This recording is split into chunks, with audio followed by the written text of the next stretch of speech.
Hello hello. Check check check. नमस्ते students, welcome to RG NEET पाठशाला।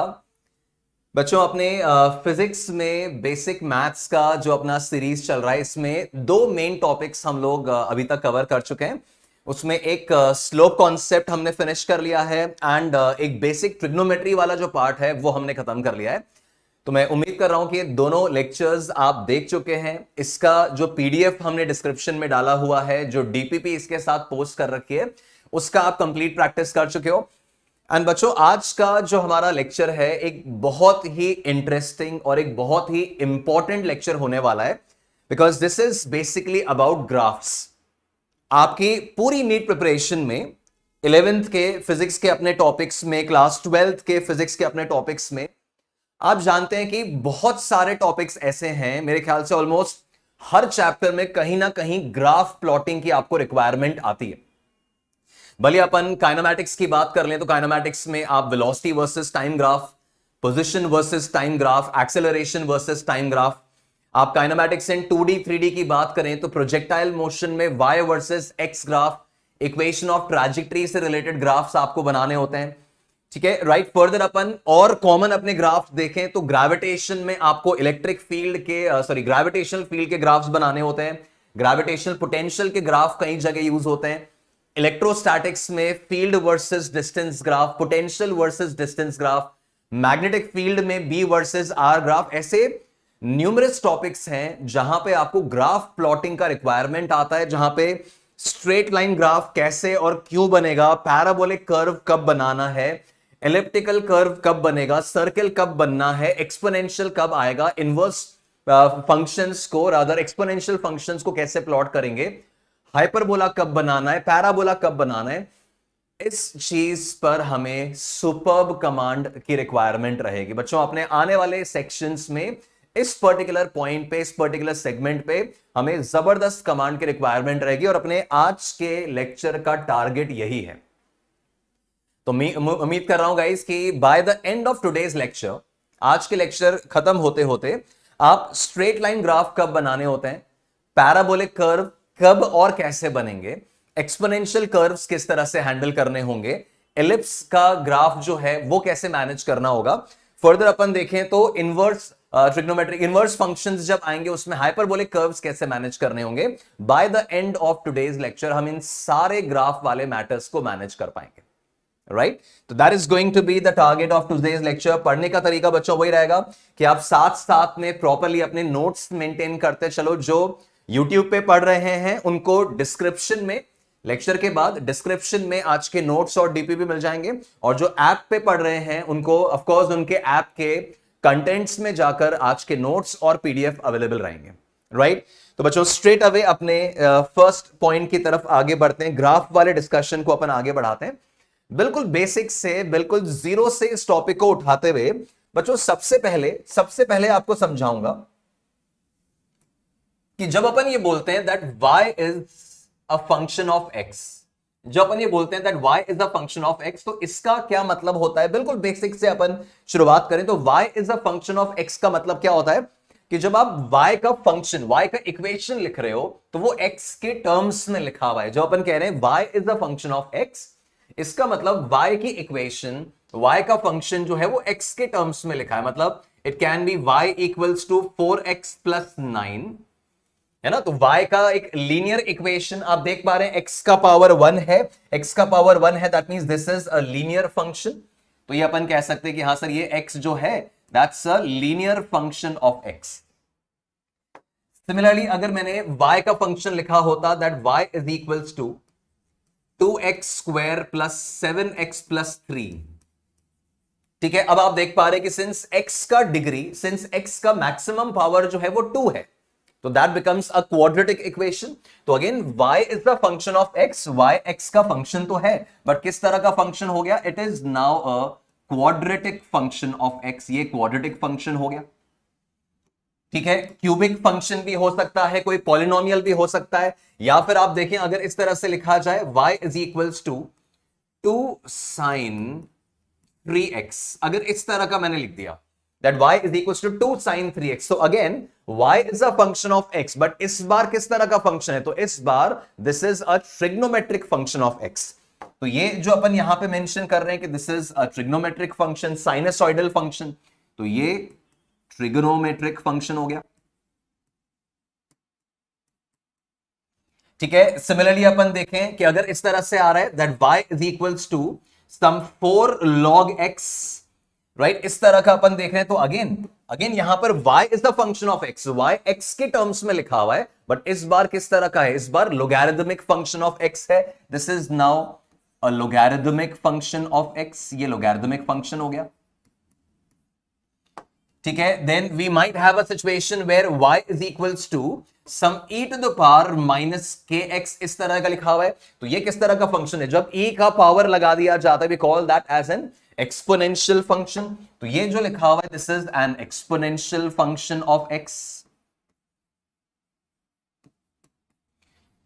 सो basically हम क्या इंडिकेट करना चाह रहे हैं कि जो y is a function of x अपन ने लिखा है ना, ये जो y is a function of x अपन ने लिखा है बच्चों, ये y x का लीनियर फंक्शन भी हो सकता है, क्वाड्रेटिक हो सकता है, ट्रिग्नोमेट्रिक पॉसिबल है, लोगैरिथमिक पॉसिबल है, एक्सपोनेंशियल पॉसिबल है, एंड डिपेंडिंग ऑन कि वो किस तरह का फंक्शन है, अकॉर्डिंगली हमें y और x का ग्राफ बनाना आना चाहिए। ऐसा हमने पूरी फिजिक्स में मल्टीपल टाइम्स किया है। सिंस आप ड्रॉप ईयर में हैं तो बच्चों बहुत अच्छे से आप रिकॉल कर सकते हैं कि हाँ सर मुझे v equals to u plus a t ध्यान आ रहा है, डेफिनेटली ध्यान आ रहा है। Will say that velocity is a function of time. ठीक है, velocity is a function of time. किस तरह का फंक्शन है कि सर टाइम का पावर 1 है, दैट मींस ये लीनियर फंक्शन है, इसका ग्राफ स्ट्रेट लाइन बनेगा। ध्यान आ रहा है, इसका ग्राफ स्ट्रेट लाइन बनेगा। अच्छा, इन केस अपन रिकॉल करें this delta x equal to u t plus half a t square. ठीक है, इसको रिकॉल करो तो अपन क्या लिख सकते हैं? The displacement delta x is a function of time. किस तरह का फंक्शन है? सिंस टाइम का पावर 2 चल रहा है, that means this is a quadratic function of time. और अपन रिकॉल करें तो बच्चों ग्रेविटेशनल फोर्स का formula G m one m two by r square, g m1 m2 by r square। यहां पर we will say that the force is a function of r। Distance के साथ साथ फोर्स वेरी कर रहा है ना। ये इनवर्स प्रोपोर्शनैलिटी नजर आ रही है, ध्यान आ रहा है, इनवर्स प्रोपोर्शनैलिटी नजर आ रही है। और मैं फॉर्मूला याद दिलाऊं, magnetic field of a wire.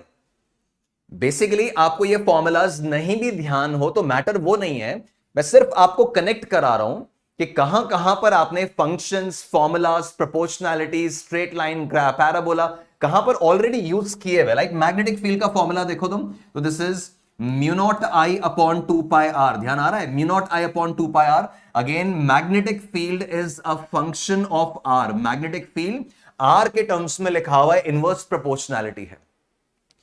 तो बच्चों सबसे पहला फोकस हमारा इसी चीज पर है कि अगर velocity as a function of time है, force as a function of r है, magnetic field as a function of r है, y as a function of x है, तो हमारे पास कोई ना कोई मैथमेटिकल रिलेशन उनके बीच में होगा। It can be a linear relation, it can be a quadratic relation, it can be a trigonometric relation, it can be a logarithmic relation, it can be an exponential relation। और उस relation के according, उस equation के according हमें graph बनाना होता है, उसी के अकॉर्डिंग हमें ग्राफ बनाना होता है। अगर आपको ध्यान आ रहा हो तो बच्चों यूनिफॉर्मली एक्सेलरेटेड मोशन में वीटी ग्राफ स्ट्रेट लाइन बनता था। क्यों? बिकॉज ये लीनियर इक्वेशन है। सिंस डिस्प्लेसमेंट टाइम का क्वाड्रेटिक फंक्शन है तो उसका पैराबोलिक ग्राफ बनता था। सिंस ये इनवर्स प्रोपोर्शनैलिटी है तो इसका हाइपरबोलिक ग्राफ बनता था। इसका इनवर्स प्रोपोर्शनैलिटी है तो हाइपरबोलिक ग्राफ बनता था। तो आज के लेक्चर में आपका मेन टेक अवे यही होगा।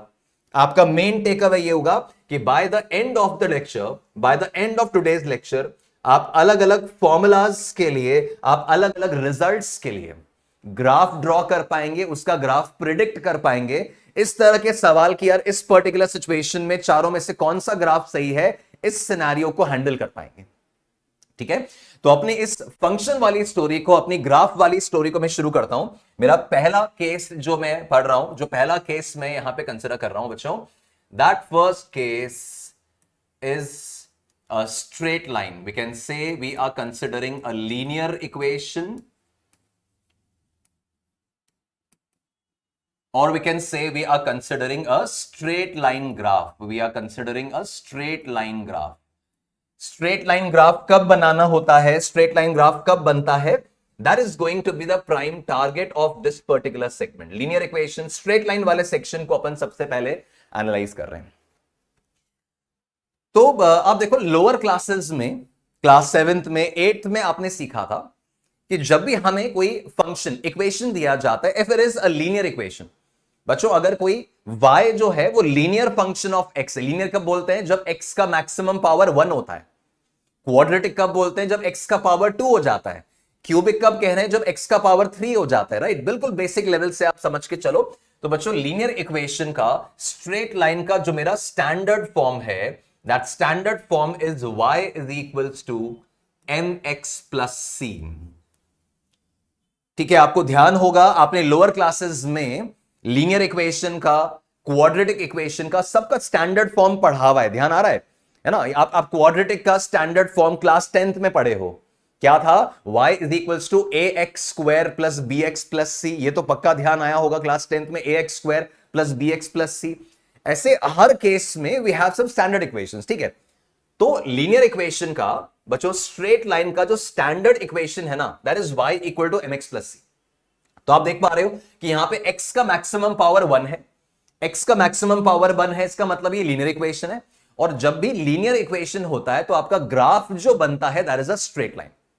जब भी कोई दो वेरिएबल्स में आप देख रहे हैं कि लीनियर इक्वेशन है, तो स्ट्रेट अवे आपको थॉट आना चाहिए कि हां सर ये तो स्ट्रेट लाइन ग्राफ बनेगा. ठीक है, तो standard form of a linear equation, standard form of a straight line is y equal to mx plus c. Now बच्चों y equals to mx plus c में y और x तो आपके variables हो गए. इसमें जो x लिखा हुआ है ना, ध्यान से समझेंगे, इसमें जो m जो लिखा हुआ है, x का जो कोएफिशिएंट है, x के साथ जो नंबर चिपका हुआ तुमको दिख रहा है, ये जो m लिखा हुआ है, this is basically the slope of the line. Slope वाला टॉपिक पढ़ चुके हो तो ठीक है, नहीं पढ़ा है तो पहले स्लोप वाला लेक्चर कंप्लीट करो. पहले स्लोप वाला लेक्चर कंप्लीट करो तो ये समझ में आएगा. m जो है that is representing the slope of the line.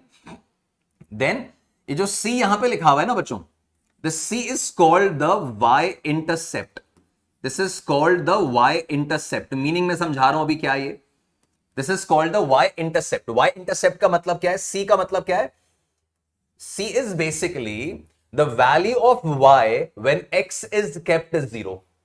बच्चों इस इक्वेशन में x को 0 पर रख के देखो, तो जैसे ही आप यहां x की जगह 0 रख रहे हो, x की जगह 0 रख रहे हो, तो y कितना बच रहा है, y बच रहा है c. तो x को 0 रखने पे y की वैल्यू क्या आ रही है, उसको y इंटरसेप्ट बोला जाता है. y इंटरसेप्ट बोला जाता है. और x के साथ जो कोएफिशिएंट m लिखा हुआ है वो उस लाइन का स्लोप है. स्लोप का फॉर्मूला ध्यान है, स्लोप इज tan थीटा. और स्लोप का दूसरा फॉर्मेट कोऑर्डिनेट्स के टर्म्स में क्या था, it was y2 minus y1 upon x2 minus x1. उम्मीद कर रहा हूं कि याद है बच्चों कि एक तो स्लोप तुम निकालते हो tan थीटा से अगर एंगल पता हो, और कोऑर्डिनेट्स पता हो, तो slope is y2 minus y1 upon x2 minus x1. वो स्लोप तुम्हें यहां दिख रही है.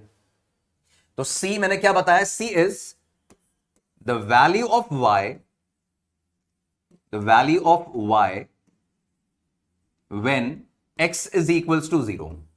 ठीक है, जब x की वैल्यू को मैं 0 रखूंगा तो जो y की वैल्यू मुझे मिलेगी उसको हम c कह रहे हैं, उसको हम y इंटरसेप्ट कह रहे हैं. अब बच्चों इसका एक्चुअल इंटरप्रिटेशन क्या है वो मैं आपको समझाता हूं. एक्चुअल इंटरप्रिटेशन क्या है वो समझाता हूं, बट पहले आप इसको रिलेट करने की ट्राई करो. पहले आप इसको रिलेट करने की ट्राई करो कि अगर मैं आपको ये दे रहा हूं, अगर मैं आपको इक्वेशन दे रहा हूं, this let's say y is equals to 4x plus 9. तो y equal to 4x plus 9 में अपन क्लियरली देख पा रहे हैं कि इसमें स्लोप क्या है, लाइन का स्लोप क्या है, तो 4 है. अब यार स्लोप अगर 4 आ रहा है, स्लोप अगर पॉजिटिव आ रहा है, अब पॉजिटिव स्लोप वाला पॉइंट याद है, अगर पॉजिटिव स्लोप है तो एक्यूट एंगल वाली लाइन बननी चाहिए. तो ये जो स्ट्रेट लाइन बनेगी इसकी स्लोप पॉजिटिव है, इसका स्लोप +4 है, दैट मींस एक्यूट एंगल वाली स्ट्रेट लाइन बनेगी. अगर ये लिखा होता y बराबर -4x प्लस 9 तो स्लोप इसका -4 होता, स्लोप इसका नेगेटिव होता. और ऐसे केस में बच्चों ऑब्ट्यूस एंगल के अपन स्ट्रेट लाइन बनाते हैं, स्लोप कॉन्सेप्ट में सीखा है अपन ने. तो यहां इस इक्वेशन में अपन देख पा रहे हैं कि सर इसका स्लोप जो होगा, इसका slope of this line is going to be +4, और इसका y इंटरसेप्ट जो होगा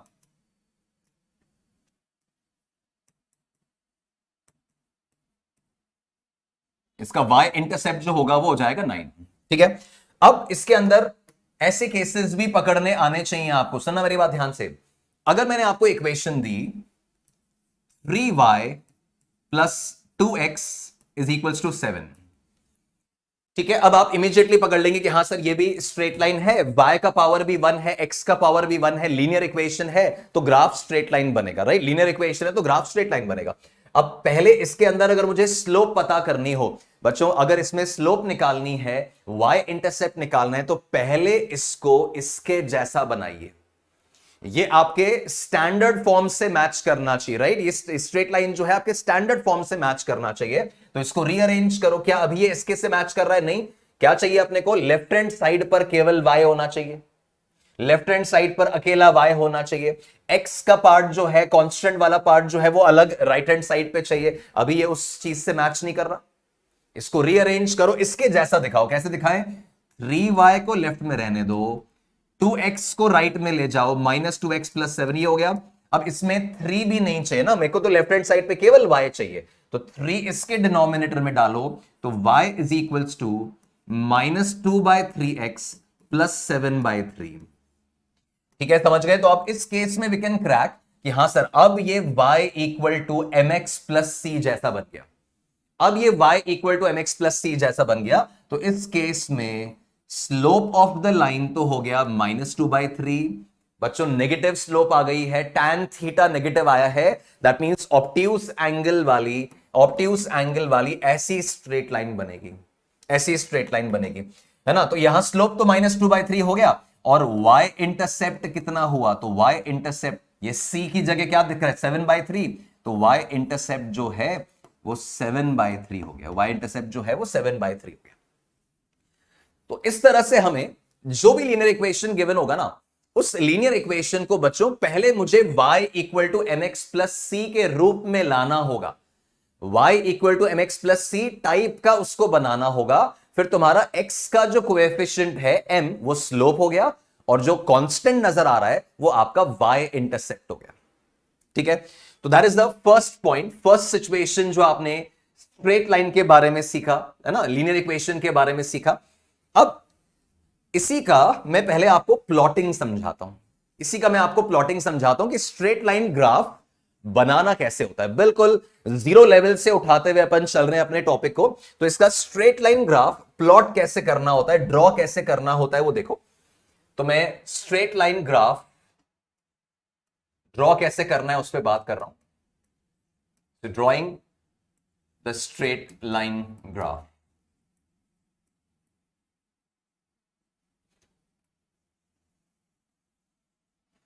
अब इसमें अलग अलग सिनेरियोज देखो पिक करते जाएंगे। तो फर्स्ट सिचुएशन जो मैं पिक कर रहा हूं, फर्स्ट सिचुएशन में पिक कर रहा हूं, मान लो इक्वेशन है y इज इक्वल्स टू 5, सिर्फ ऐसा लिखा हुआ है, कोई x नहीं है, y इज इक्वल्स टू 5, और इसका मेरे को ग्राफ बनाना है। ठीक है, y इक्वल टू 5 मतलब y इक्वल टू कांस्टेंट। ठीक है, x इसमें आ ही नहीं रहा है, वेरिएबल इसमें आ ही नहीं रहा है, तो केवल y इक्वल टू 5 लिखा है, y बराबर कांस्टेंट लिखा है। बच्चों इसका अगर मुझे y वर्सेस x ग्राफ बनाना हो, इसका मुझे y वर्सेस x ग्राफ बनाना हो, तो वो आप आराम से नोटिस करो, है ना। और ये सारी चीजें आपको कंप्लीट फिजिक्स में कहां कहां काम आएंगी, मैं सारा अभी कहानी बताऊंगा, सब कुछ कनेक्ट होता हुआ नजर आएगा आपको। तो इसका अगर मैं y वर्सेस x ग्राफ बनाना चाहता हूं, और आप खुद इसमें जज करो कि इसमें y वर्सेस x ग्राफ कैसा बनेगा। अब देखो क्या कह रहे हैं, y equal to 5, y equal to constant. बच्चों x वेरिएबल इसमें है ही नहीं, तो आप x की वैल्यू कुछ भी रखो, आप x की वैल्यू कुछ भी रखो, y बदलने वाला नहीं है साहब। x 0 पटको तो भी y 5 है, x का वैल्यू 1 कर दो तो भी y 5 है, x का वैल्यू 100 कर दो तो भी y की वैल्यू 5 है। That means this y is a constant. ये मैंने यहां पर हॉरिजॉन्टल लाइन बना ली और ये शो कर दिया कि भाई y इज अ कांस्टेंट, यहां पर y 5 है बस। इस लाइन को अपन चाहे तो यहां भी एक्सटेंड कर सकते हैं, डिपेंडिंग ऑन कि x की नेगेटिव वैल्यू अलाउड है कि नहीं है। बट कुल मिला के क्या शो कर रहे हैं कि आप x की वैल्यू का कुछ भी कर लो, y का वैल्यू तो भाई फिक्स है, y का वैल्यू तो 5 ही आएगा। तो ये y इक्वल टू 5 का अपन ने ग्राफ बना लिया। ठीक है, जैसे कई बार अपना सिचुएशन आता है कि सर हम ना यूनिफॉर्मली एक्सेलरेटेड मोशन पढ़ रहे थे, और यूनिफॉर्मली एक्सेलरेटेड मोशन में ना सर हमारा एक्सेलरेशन आया -9.8 मीटर पर सेकेंड स्क्वायर कांस्टेंट। हमारा एक्सेलरेशन ये आ गया -9.8 मीटर पर सेकेंड स्क्वायर कांस्टेंट आता है ना फ्री फॉल में। और उसमें सर हमको ना 80 ग्राफ बनाने को बोला, हमें एक्सेलरेशन वर्सेस टाइम ग्राफ बनाने को बोला। अब यार ये क्या है, ये एक्सेलरेशन कांस्टेंट है ना, ये इसके जैसे ही तो है, a इक्वल टू 9.8 या -9.8 फिक्स हो गया। आप टाइम की वैल्यू 2 सेकंड रखो, 5 सेकंड रखो, 10 सेकंड रखो, किसी भी समय पर एक्सेलरेशन की वैल्यू तो फिक्स थी, एक्सेलरेशन तो चेंज ही नहीं हो रहा था। तो ग्राफ कैसा बनेगा सर, यहां बना दो। हॉरिजॉन्टल लाइन क्यों बनाई, बिकॉज एक्सेलरेशन कांस्टेंट था। और नीचे क्यों बनाई, बिकॉज एक्सेलरेशन नेगेटिव शो करना था, एक्सेलरेशन नेगेटिव शो करना था, -9.8 शो करना था। तो ऐसे केसेस में ये वाला स्टडी जो अपन देख रहे हैं ना वो काम आता है। ऐसे केसेस में पॉइंट काम में आता है कि अगर y इक्वल टू +5 है तो यहां ऊपर बना दिया। दूसरा खेल देखो, अगर y इक्वल टू -5 होता, y इक्वल टू -5 होता और इसका हमें ग्राफ बनाना है, तो सिंपली क्या करेंगे, देखिए कि यहां पर ये बनाया,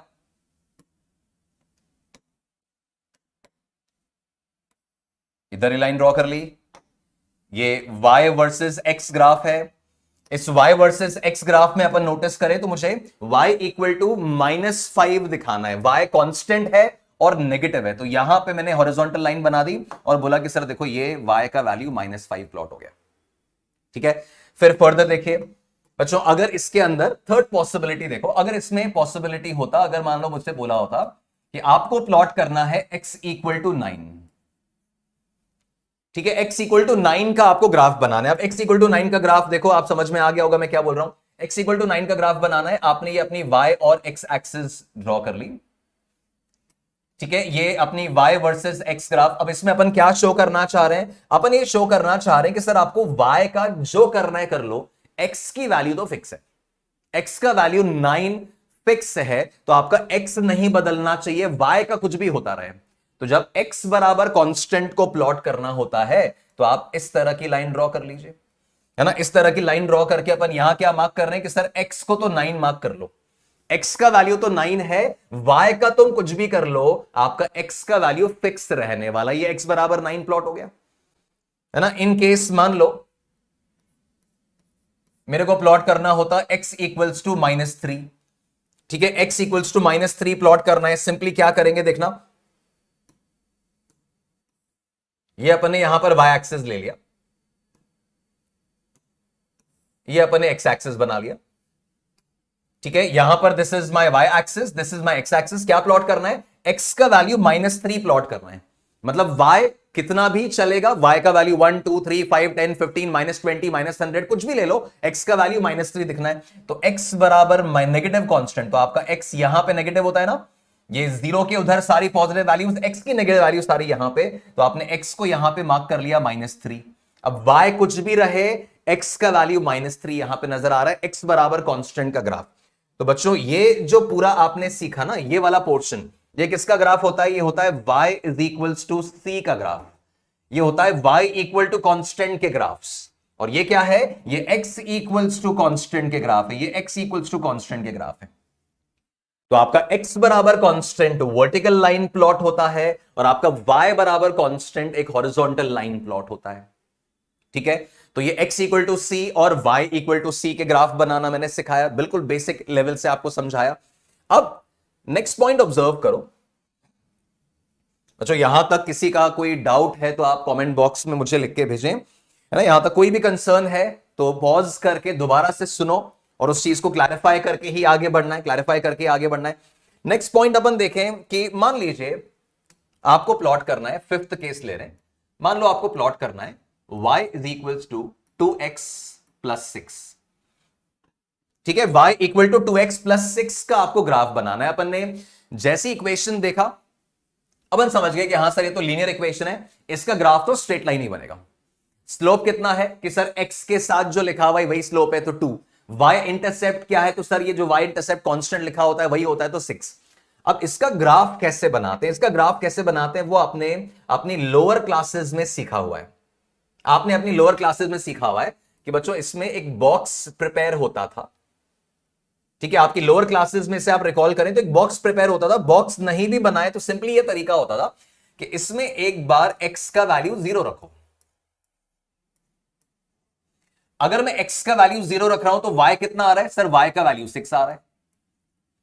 इसका मतलब इस स्ट्रेट लाइन के ऊपर बच्चों, इस स्ट्रेट लाइन के ऊपर आपको एक कोऑर्डिनेट मिल गया कि x 0 और y 6, 0,6 इस स्ट्रेट लाइन के ऊपर लाई करना चाहिए कि जब x की वैल्यू 0 रख रहे हैं तो y 6 आ रहा है, मतलब 0,6 इस लाइन के ऊपर लाई करना चाहिए। फिर क्या करें? फिर आप x का वैल्यू 1 रख के y निकाल लो, x का वैल्यू 2 रख के y निकाल लो। ऐसे बहुत सारे कोऑर्डिनेट्स निकाले जा सकते हैं, बट बेटर क्या होगा? बेटर ये होगा कि तुम एक बार y को 0 रखो।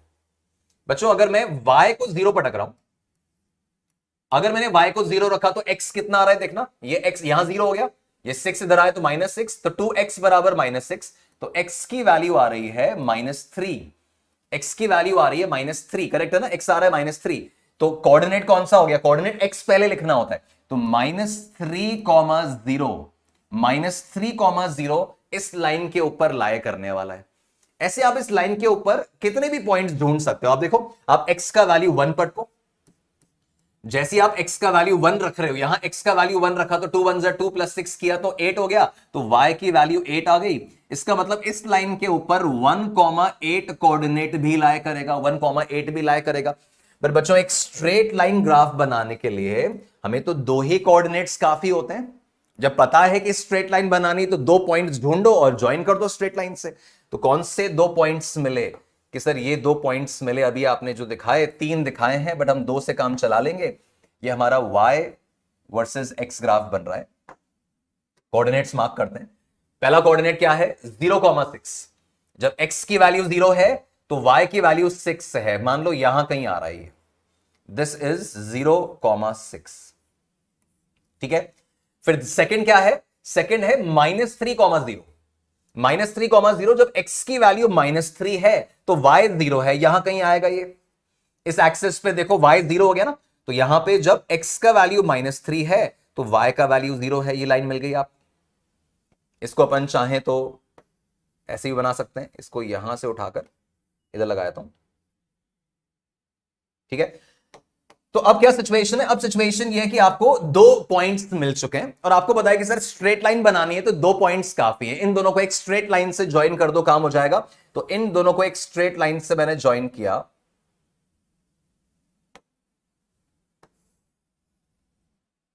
है ना? इन दोनों को मैंने एक स्ट्रेट लाइन से ज्वाइन किया, तो ये जो स्ट्रेट लाइन बन रही है आप वेरीफाई करो। आपको ऑलरेडी पता था कि सर इस स्ट्रेट लाइन का स्लोप जो आएगा वो 2 आएगा, है ना? इस स्ट्रेट लाइन का स्लोप जो आएगा वो 2 आएगा, पॉजिटिव स्लोप आएगा। दैट मींस एक्यूट एंगल की लाइन बनने वाली थी, ये एक्यूट एंगल की लाइन बन गई, है ना? एक्यूट एंगल बना रही है, यहां पे अपन देखें तो इसका एंगल एक्यूट बनेगा। तो इस तरह से आप एक स्ट्रेट लाइन प्लॉट कर सकते हो। ये आपका एक पुराना मेथड लोअर क्लासेस में हुआ करता था कि आप x की वैल्यू रखो, y के निकालो, फिर x की और वैल्यू रखो, y की वैल्यू निकालो। 2 पॉइंट्स आपको मिल गए, उन 2 पॉइंट्स को ज्वाइन करके आपने स्ट्रेट लाइन बना ली। This is how you can plot y equals to 2x + 6। ठीक है, अब हमें अंडरस्टैंडिंग अलग तरह का चाहिए, वो मैं भी आपको किस तरह से फिजिक्स में ये काम आने वाला है वो मैं आपको दिखाऊंगा। अपन बिल्कुल बेसिक से रिलेट करते हुए चल रहे हैं। तो पहले आपने कांस्टेंट्स कैसे प्लॉट करने वो देखा, फिर आपने y बराबर 2x + 6 का ग्राफ कैसे बनाया जाता है वो आपने देख लिया। अब इसके अंदर बच्चों, इसके अंदर एक सिचुएशन देखिए, इसके अंदर एक स्पेशल केस देखिए।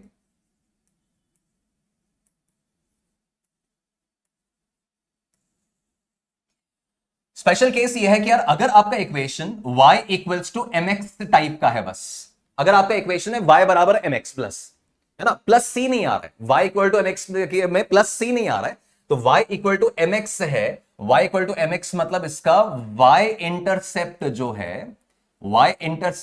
है वो 0 है। तो अगर y इंटरसेप्ट 0 बना हुआ है तो क्या कहानी होगी वो समझिएगा ध्यान से।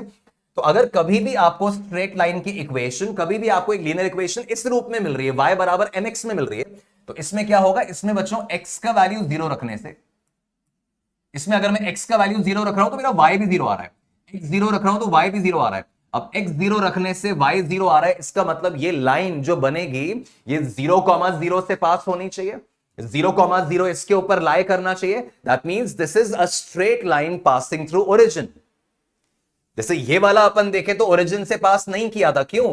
बिकॉज x को 0 रखने से तुम्हारा y 0 नहीं आया था, x को 0 रखने से y आपका 6 आ रहा है। अब यार इस केस में तो x को 0 रखने से y 0 आ रहा है। That means this is representing a very very important result, a very very important result. y equal to mx रूप का अगर तुम्हारा इक्वेशन है तो this represents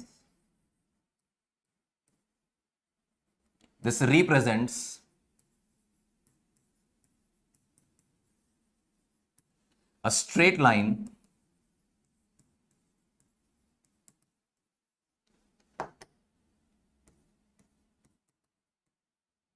passing through origin.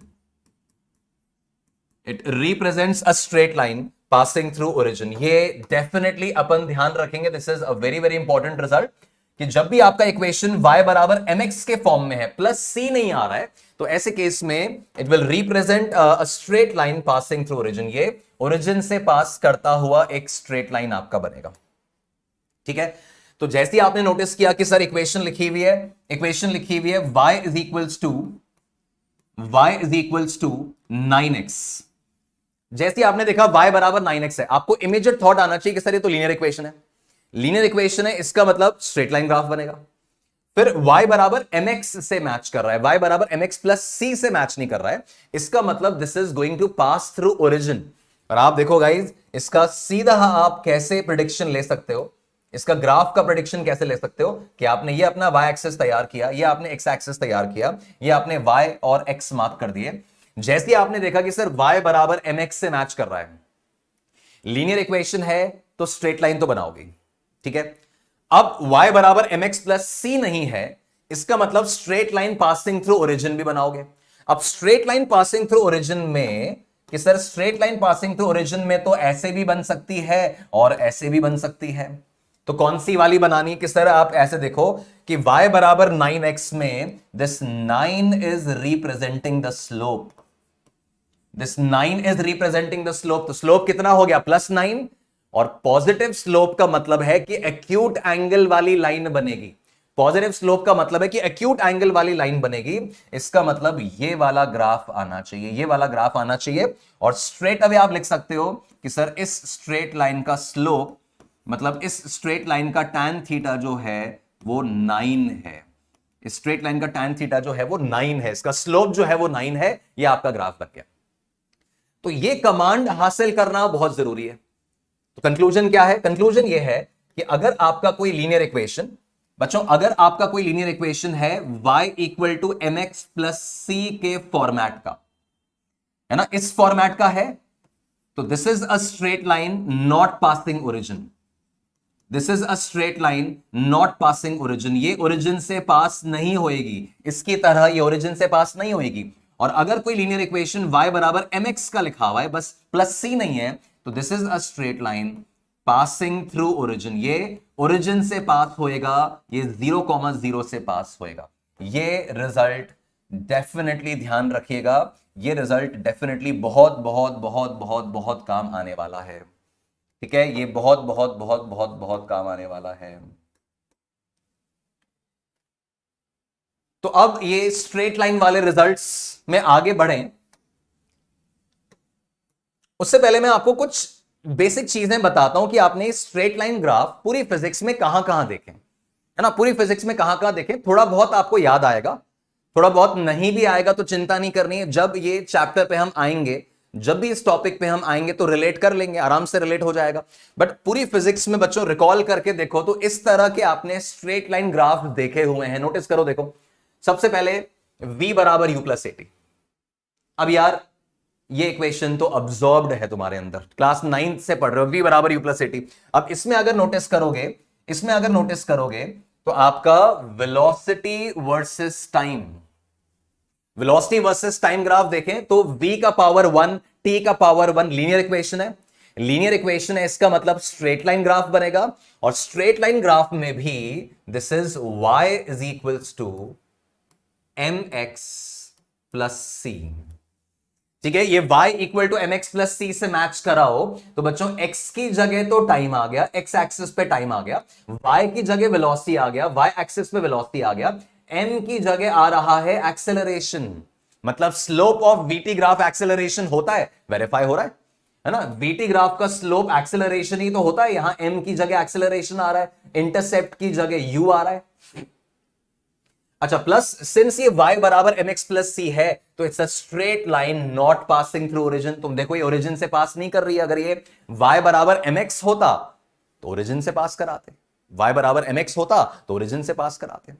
तो ये लीनियर इक्वेशन आपने काइनेमैटिक्स इन 1D में देखा है, स्ट्रेट लाइन ग्राफ बनता था। नेक्स्ट आ जाओ, अब ओम्स लॉ में, आपके ओम्स लॉ के रिजल्ट्स वगैरह में आप एक v equals to I R है, ये आप क्लास 10th से पढ़ रहे हो, 12th में भी आपने देखा है v बराबर आई आर। अब यार v equals to I R में अगर मैं I वर्सेस V ग्राफ बनाऊं, current versus potential difference graph बनाए तो ये इसके जैसा आ गया। ये y एक्सिस पर I equals to V by R में देखना, मेरा y एक्सिस पे करंट है और x एक्सिस पे वोल्टेज है ना। y एक्सिस पे करंट है और x एक्सिस पे वोल्टेज है। अगेन I का पावर V का पावर 1 है, सिंस दोनों का पावर 1 है दैट मींस लीनियर इक्वेशन है। लीनियर इक्वेशन है, इसका मतलब स्ट्रेट लाइन ग्राफ बनेगा।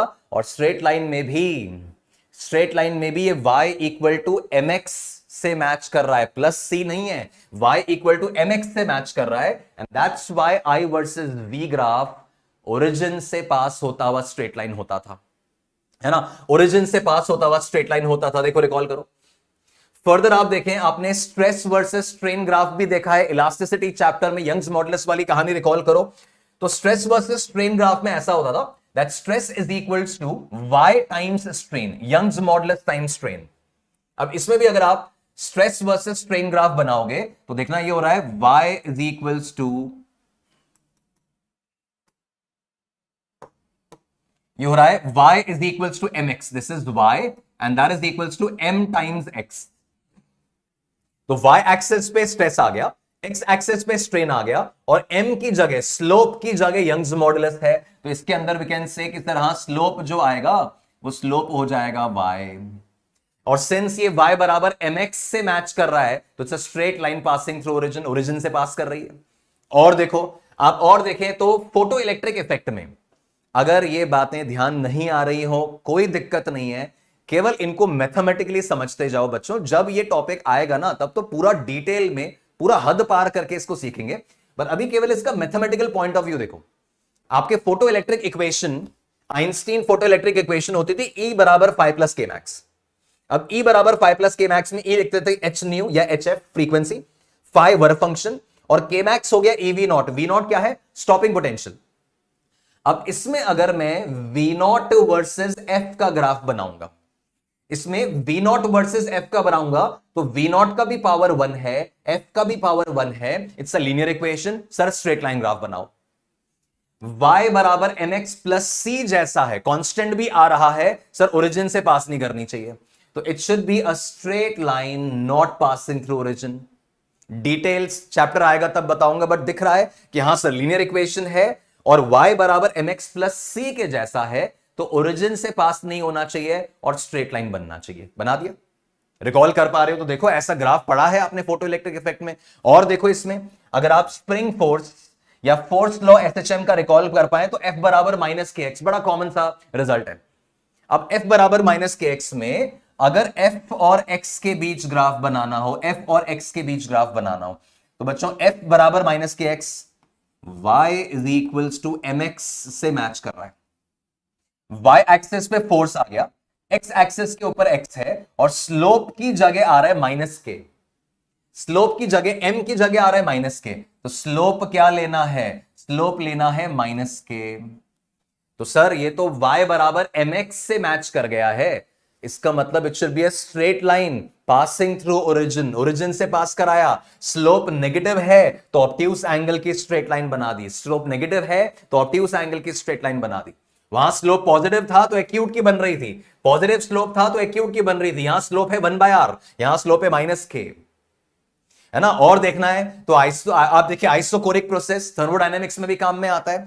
तो जैसे आप पीवी बराबर एनआरटी में पीटी ग्राफ बना रहे हो, आप जैसे ही पीटी ग्राफ बना रहे हो और आइसोकोरिक मतलब वॉल्यूम कांस्टेंट, तो बच्चों वाई एक्सिस पे प्रेशर और एक्स एक्सिस पे टेम्परेचर, प्रेशर और टेम्परेचर y बराबर mx से मैच कर गया, again a straight line passing through origin. ऐसे मल्टीपल केसेस में, पूरी फिजिक्स में मल्टीपल केसेस में, तो मैंने गिनती के कुछ केसेस बनाए हैं, मल्टीपल केसेस में आपको स्ट्रेट लाइन ग्राफ्स बनाने की रिक्वायरमेंट आएगी और आपका जजमेंट पैरामीटर यही होगा।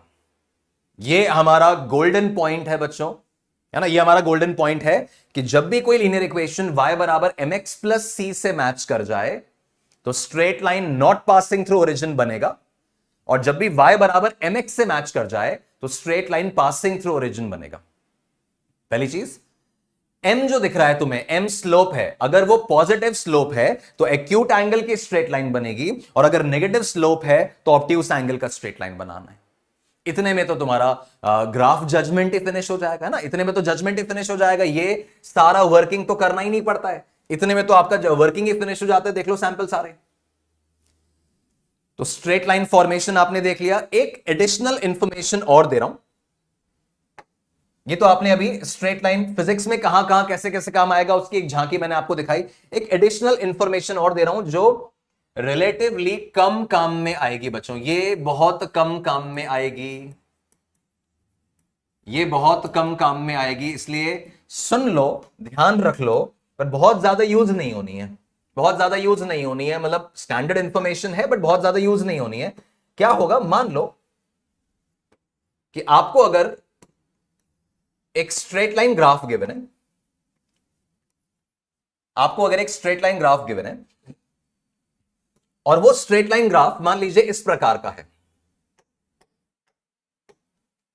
वो स्ट्रेट लाइन ग्राफ मान लीजिए इस प्रकार का है, और इस स्ट्रेट लाइन के ऊपर आपको दो कोऑर्डिनेट्स दे रखे हैं, x1 y1, पहले x मार्क होता है फिर y मार्क होता है, एंड x2 y2, ये दो कोऑर्डिनेट्स दे रखे हैं। तो आप अगर एक स्ट्रेट लाइन के ऊपर दो कोऑर्डिनेट्स जानते हो और आपको उस स्ट्रेट लाइन का इक्वेशन लिखना पड़ जाए, है ना, अगर इस तरह की स्थिति आए, कब आएगी मैं याद दिलाऊंगा फिजिक्स में, जब भी अपन आगे किसी चैप्टर में चलेंगे बताऊंगा मैं, पर ये ध्यान रखो अभी तक तो क्या था बच्चों, अभी तक तो सब कुछ y बराबर mx प्लस सी से चल रहा था, इस तरह से जुगाड़बाजी हो रखी थी। पर मैं बोल रहा हूं कि अगर कभी आपको एक स्ट्रेट लाइन दे दी, उसके ऊपर आप कोऑर्डिनेट्स जानते हो, आपको कोऑर्डिनेट्स पता है 1,2 4,5 ऐसे कोऑर्डिनेट पता है दो, और फिर आपको स्ट्रेट लाइन की इक्वेशन लिखनी है, खुद से इक्वेशन बनानी है। तो इक्वेशन लिखने का तरीका, standard form of straight line होता है y minus y1 equals y2 minus y1 upon x2 minus x1 times x minus x1। इसमें y और x तो हमारे वेरिएबल्स हो गए भाई, y और x तो हमारे नॉर्मल वेरिएबल्स हो गए। ये जो दिख रहा है तुम्हें, ये क्या है, ये स्लोप दिख रहा है ना, the slope is y2 minus y1 upon x2 minus x1। देखो ये स्लोप लिखा हुआ है, ये x1 और y1 हमारे कोऑर्डिनेट्स हैं, तो कोई भी एक कोऑर्डिनेट पकड़ो, x1 y1 पकड़ लिया तो सर y माइनस y1, यहां x माइनस x1 और यहां पर स्लोप, ठीक है। कोई भी स्ट्रेट लाइन पे बच्चों अगर कोऑर्डिनेट्स पता हो और कोऑर्डिनेट्स से स्ट्रेट लाइन की इक्वेशन बनानी हो, कब, जब कोऑर्डिनेट्स पता हो और कोऑर्डिनेट्स से तुम्हें स्ट्रेट लाइन की इक्वेशन बनानी हो, तो ये मेथड है y माइनस y1, ये y minus y1 equals to, ये क्या लिखा हुआ है, स्लोप लिखा हुआ है m, equals to x minus x1, ये x माइनस x1, ये y और x आपके वेरिएबल्स हैं। इसके बारे में मैं बोलूंगा कि इसको आप याद रखो, इसके लिए आपको लॉजिक के पीछे जाने की जरूरत नहीं है, इसको आप याद रखो। इसका यूज थोड़ा सा रेयर है, इसको यूज बहुत कम करना पड़ेगा, मेजॉरिटी ऑफ द टाइम्स इस तरह की कहानी आएंगी, मेजॉरिटी ऑफ द टाइम्स इस तरह की सिचुएशंस चलेंगी, ठीक है। तो ये अपना स्ट्रेट लाइन वाला मैटर खत्म हो गया, y बराबर mx प्लस सी वाला सिचुएशन खत्म हो गया। अब नेक्स्ट सिनेरियो आप देखोगे, नेक्स्ट सिचुएशन देखोगे आप, case 2 quadratic equation, case 2 quadratic equation.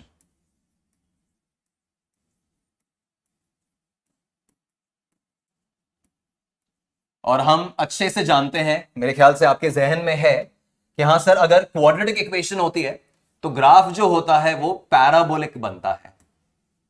Graph जो होता है वो पैराबोलिक बनता है। तो अगर क्वाड्रेटिक इक्वेशन है तो the graph is going to be parabolic. जैसे लीनियर इक्वेशन है तो ग्राफ स्ट्रेट लाइन हो गया, और क्वाड्रेटिक इक्वेशन हुई तो ग्राफ पैराबोलिक हो जाएगा। तो सबसे पहले तो अपन देखते हैं कि पैराबोलिक फंक्शन बच्चों दिखता कैसा है। पैराबोलिक फंक्शन पता है कि नहीं पता है? Parabolic function, quadratic equation, class 10th का बेसिक, भूल तो नहीं गए हो? क्लास 10th का basic, ax square plus b x plus c. ax square plus b x plus c, ये आपका क्वाड्रेटिक फंक्शन हो गया। y is a function of x, ax square plus b x plus c. ध्यान आ रहा है? x का coefficient a, b, c ये कांस्टेंट्स हैं, और ये y का एक क्वाड्रेटिक फंक्शन बना हुआ है, क्वाड्रेटिक इक्वेशन बनी हुई है। और इस तरह का अगर फंक्शन होता है, इस तरह का अगर फंक्शन होता है तो हमारा ग्राफ जो बनता है वो पैराबोलिक होता है। ठीक है, यहां x का पावर 2 होना चाहिए। x का पावर 2 अगर है तो वो क्वाड्रेटिक इक्वेशन कहलाएगा, ग्राफ पैराबोलिक होगा। मतलब अगर मैंने लिखा है y is equals to 4x square, अगर मैंने लिखा है y is equals to x square by 3, अगर मैंने लिखा है y is equals to 4x square plus 2, अगर मैंने लिखा है y is equals to 6x square plus 9x, अगर मैंने लिखा है y is equals to 3x square minus 6x plus 1, ये सारे केसेस जो तुम्हें नजर आ रहे हैं ये सब क्वाड्रेटिक फंक्शंस ही हैं, क्वाड्रेटिक इक्वेशंस ही हैं। इन सब का ग्राफ अगर प्लॉट करेंगे, इन सब का ग्राफ अगर प्लॉट करेंगे तो पैराबोलिक ही आएगा। इन सब का ग्राफ अगर प्लॉट करेंगे तो पैराबोलिक ही आएगा। तो जब भी आपके पास x का पावर 2 वाला इक्वेशन है इस प्रकार का, तो आपका पैराबोलिक कर्व बनेगा। ये पहचान पता होनी चाहिए। अब वो पैराबोलिक बनाते कैसे हैं वो आप सीखिए, पैराबोलिक बनाते कैसे हैं वो आप सीखिए, समझिएगा ध्यान से।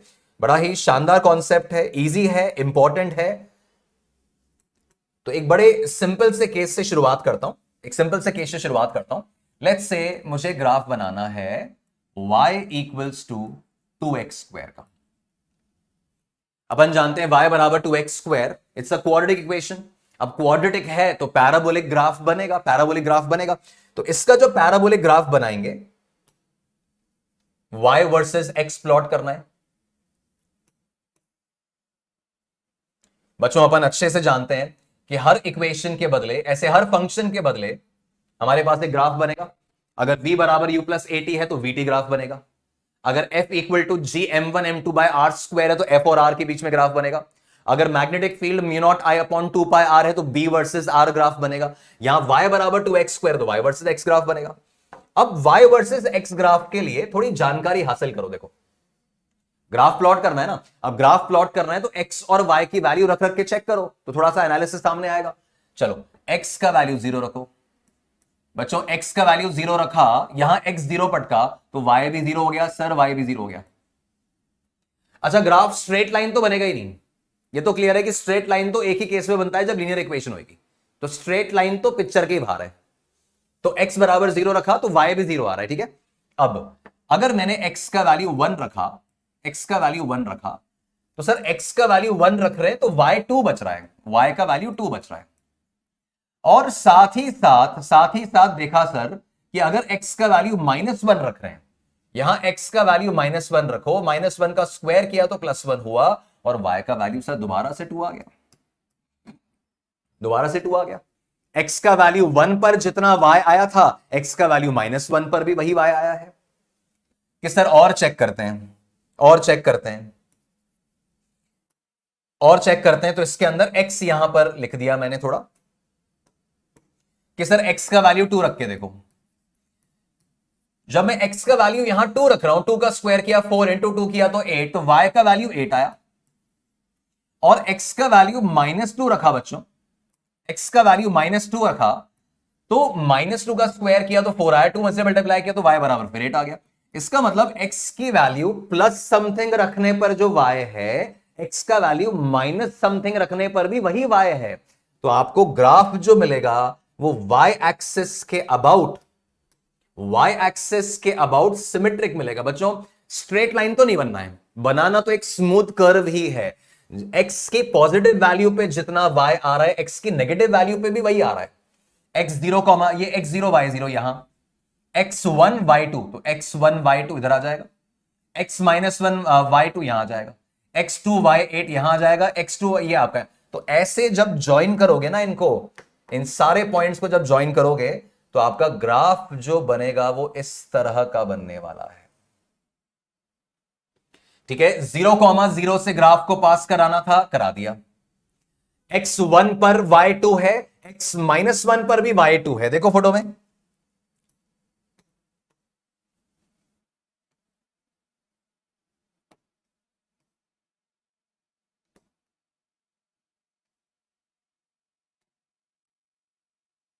ये ऐसे मिलेगा आपको कि x का वैल्यू 1 रखा, +1 रखा तो y2 आया, और x का वैल्यू -1 रखा तो भी y2 आया। तो इस तरह का जो ग्राफ बना है बच्चों, ये तो क्या, देखो सारा एक्सपीरियंस गेन करने के लिए सिखा रहा हूं, हर बार ऐसे प्लॉट नहीं करना होता है, हर बार ऐसे प्लॉट नहीं करना होता है। तो सीखने के लिए, समझने के लिए अपन बोल रहे हैं कि हां सर y बराबर 2x² है, तो इस तरह से ग्राफ बना दिया। x को 0 रखने पे y भी 0 आ रहा है, दैट मींस ग्राफ ओरिजिन से पास कराओ और ऐसा पैराबोला बना दो। ठीक है, एक और एक्सपीरियंस ऐड करो, फिर कंक्लूजन बता दो। एक और सिचुएशन अपन ऐड करते हैं, फिर कंक्लूजन सिखाता हूं। मान लो अगर ग्राफ होता y इक्वल टू -2x² का, y इक्वल टू -2x² का। अब y इक्वल टू -2x² का ग्राफ बनाना है, y इक्वल टू -2x² का ग्राफ बनाना है, तो कैसा बनेगा देखिएगा। This is y and x। इसमें x का वैल्यू 0 रख रहा हूं तो y 0 आ रहा है। ठीक है, x 0 रख रहा हूं तो y 0 आ रहा है। x को 1 रखा, x को 1 रखा तो y का वैल्यू -2 आया। x को -1 रखा, यहां x को -1 रखा तो -1 का स्क्वायर 1, तो y कितना, y फिर से -2 आया। तो यहां पे क्या होगा बच्चों, यहां पे x की वैल्यू आप प्लस या माइनस कुछ भी रखो, y ओवरऑल नेगेटिव आने वाला है ना। आप देखो ये x² पॉजिटिव है, 2 पॉजिटिव है, और इस माइनस की वजह से y सदा नेगेटिव रहेगा। आप x की वैल्यू 2 रखो, x की वैल्यू 2 रखोगे तो 2 का स्क्वायर 4 इंटू 2, ये 8, और माइनस साइन के साथ आया तो y -8 आया। आप x का वैल्यू -2 रखो, आप x का वैल्यू -2 रखोगे तो भी आपका y -8 आएगा। और जैसे ही इसका ग्राफ बना रहे हो, जैसे ही इसका ग्राफ बना रहे हो, 0,0 से पास होना चाहिए, और ये ग्राफ इस शेप में आ जाएगा, ये ग्राफ इस शेप में आ जाएगा,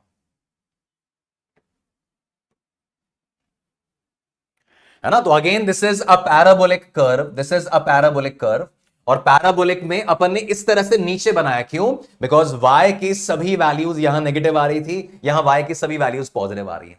तो ये तो अंडरस्टैंडिंग के लिए है, ये समझने के लिए। हमें कंक्लूजन क्या निकालना है, हमें कंक्लूजन ये निकालना है कि बच्चों x² के साथ हमारी इस इक्वेशन में, हमारे इस क्वाड्रेटिक फंक्शन में, अगर x² के साथ एक पॉजिटिव नंबर है, अगर x² के साथ एक पॉजिटिव नंबर लिखा हुआ है, तो ग्राफ एक अपवर्ड ओपनिंग पैराबोला बनेगा, इसकी तरह एक अपवर्ड ओपनिंग पैराबोला बनेगा।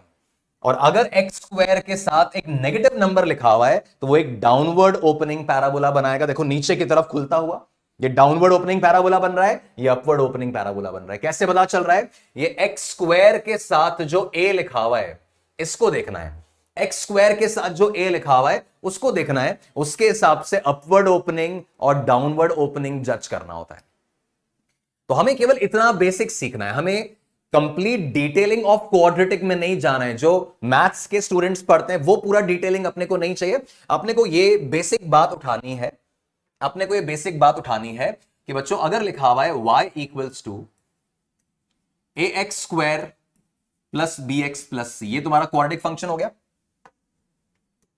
ठीक है, अब इसमें सिचुएशन क्या है, सिचुएशन ये है दैट इफ a मतलब x² के साथ जो कोएफिशिएंट लिखा हुआ है a, if a is positive, अगर a पॉजिटिव है दैट मींस ग्राफ जो बनेगा वो अपवर्ड ओपनिंग पैराबोला बनेगा, वो अपवर्ड ओपनिंग पैराबोला बनेगा।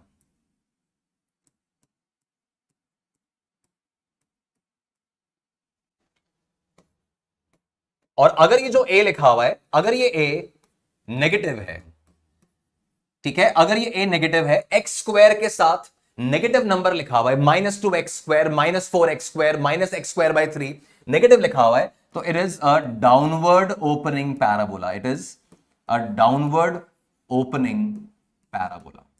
It's a downward opening parabola. ठीक है, this is going to be very very crucial, very very important. आप इस पॉइंट को ध्यान रखोगे, राइट, इस चीज को आप ध्यान रखोगे कि अपवर्ड ओपनिंग पैराबोला कब बनता है और डाउनवर्ड ओपनिंग पैराबोला कब बनता है. इसमें एक और चीज नोट डाउन करेंगे, एक और चीज नोट डाउन करेंगे. यार अगर मेरा इक्वेशन जो है ना, इस इक्वेशन में आप देखो तो y बराबर ax² + bx + c है.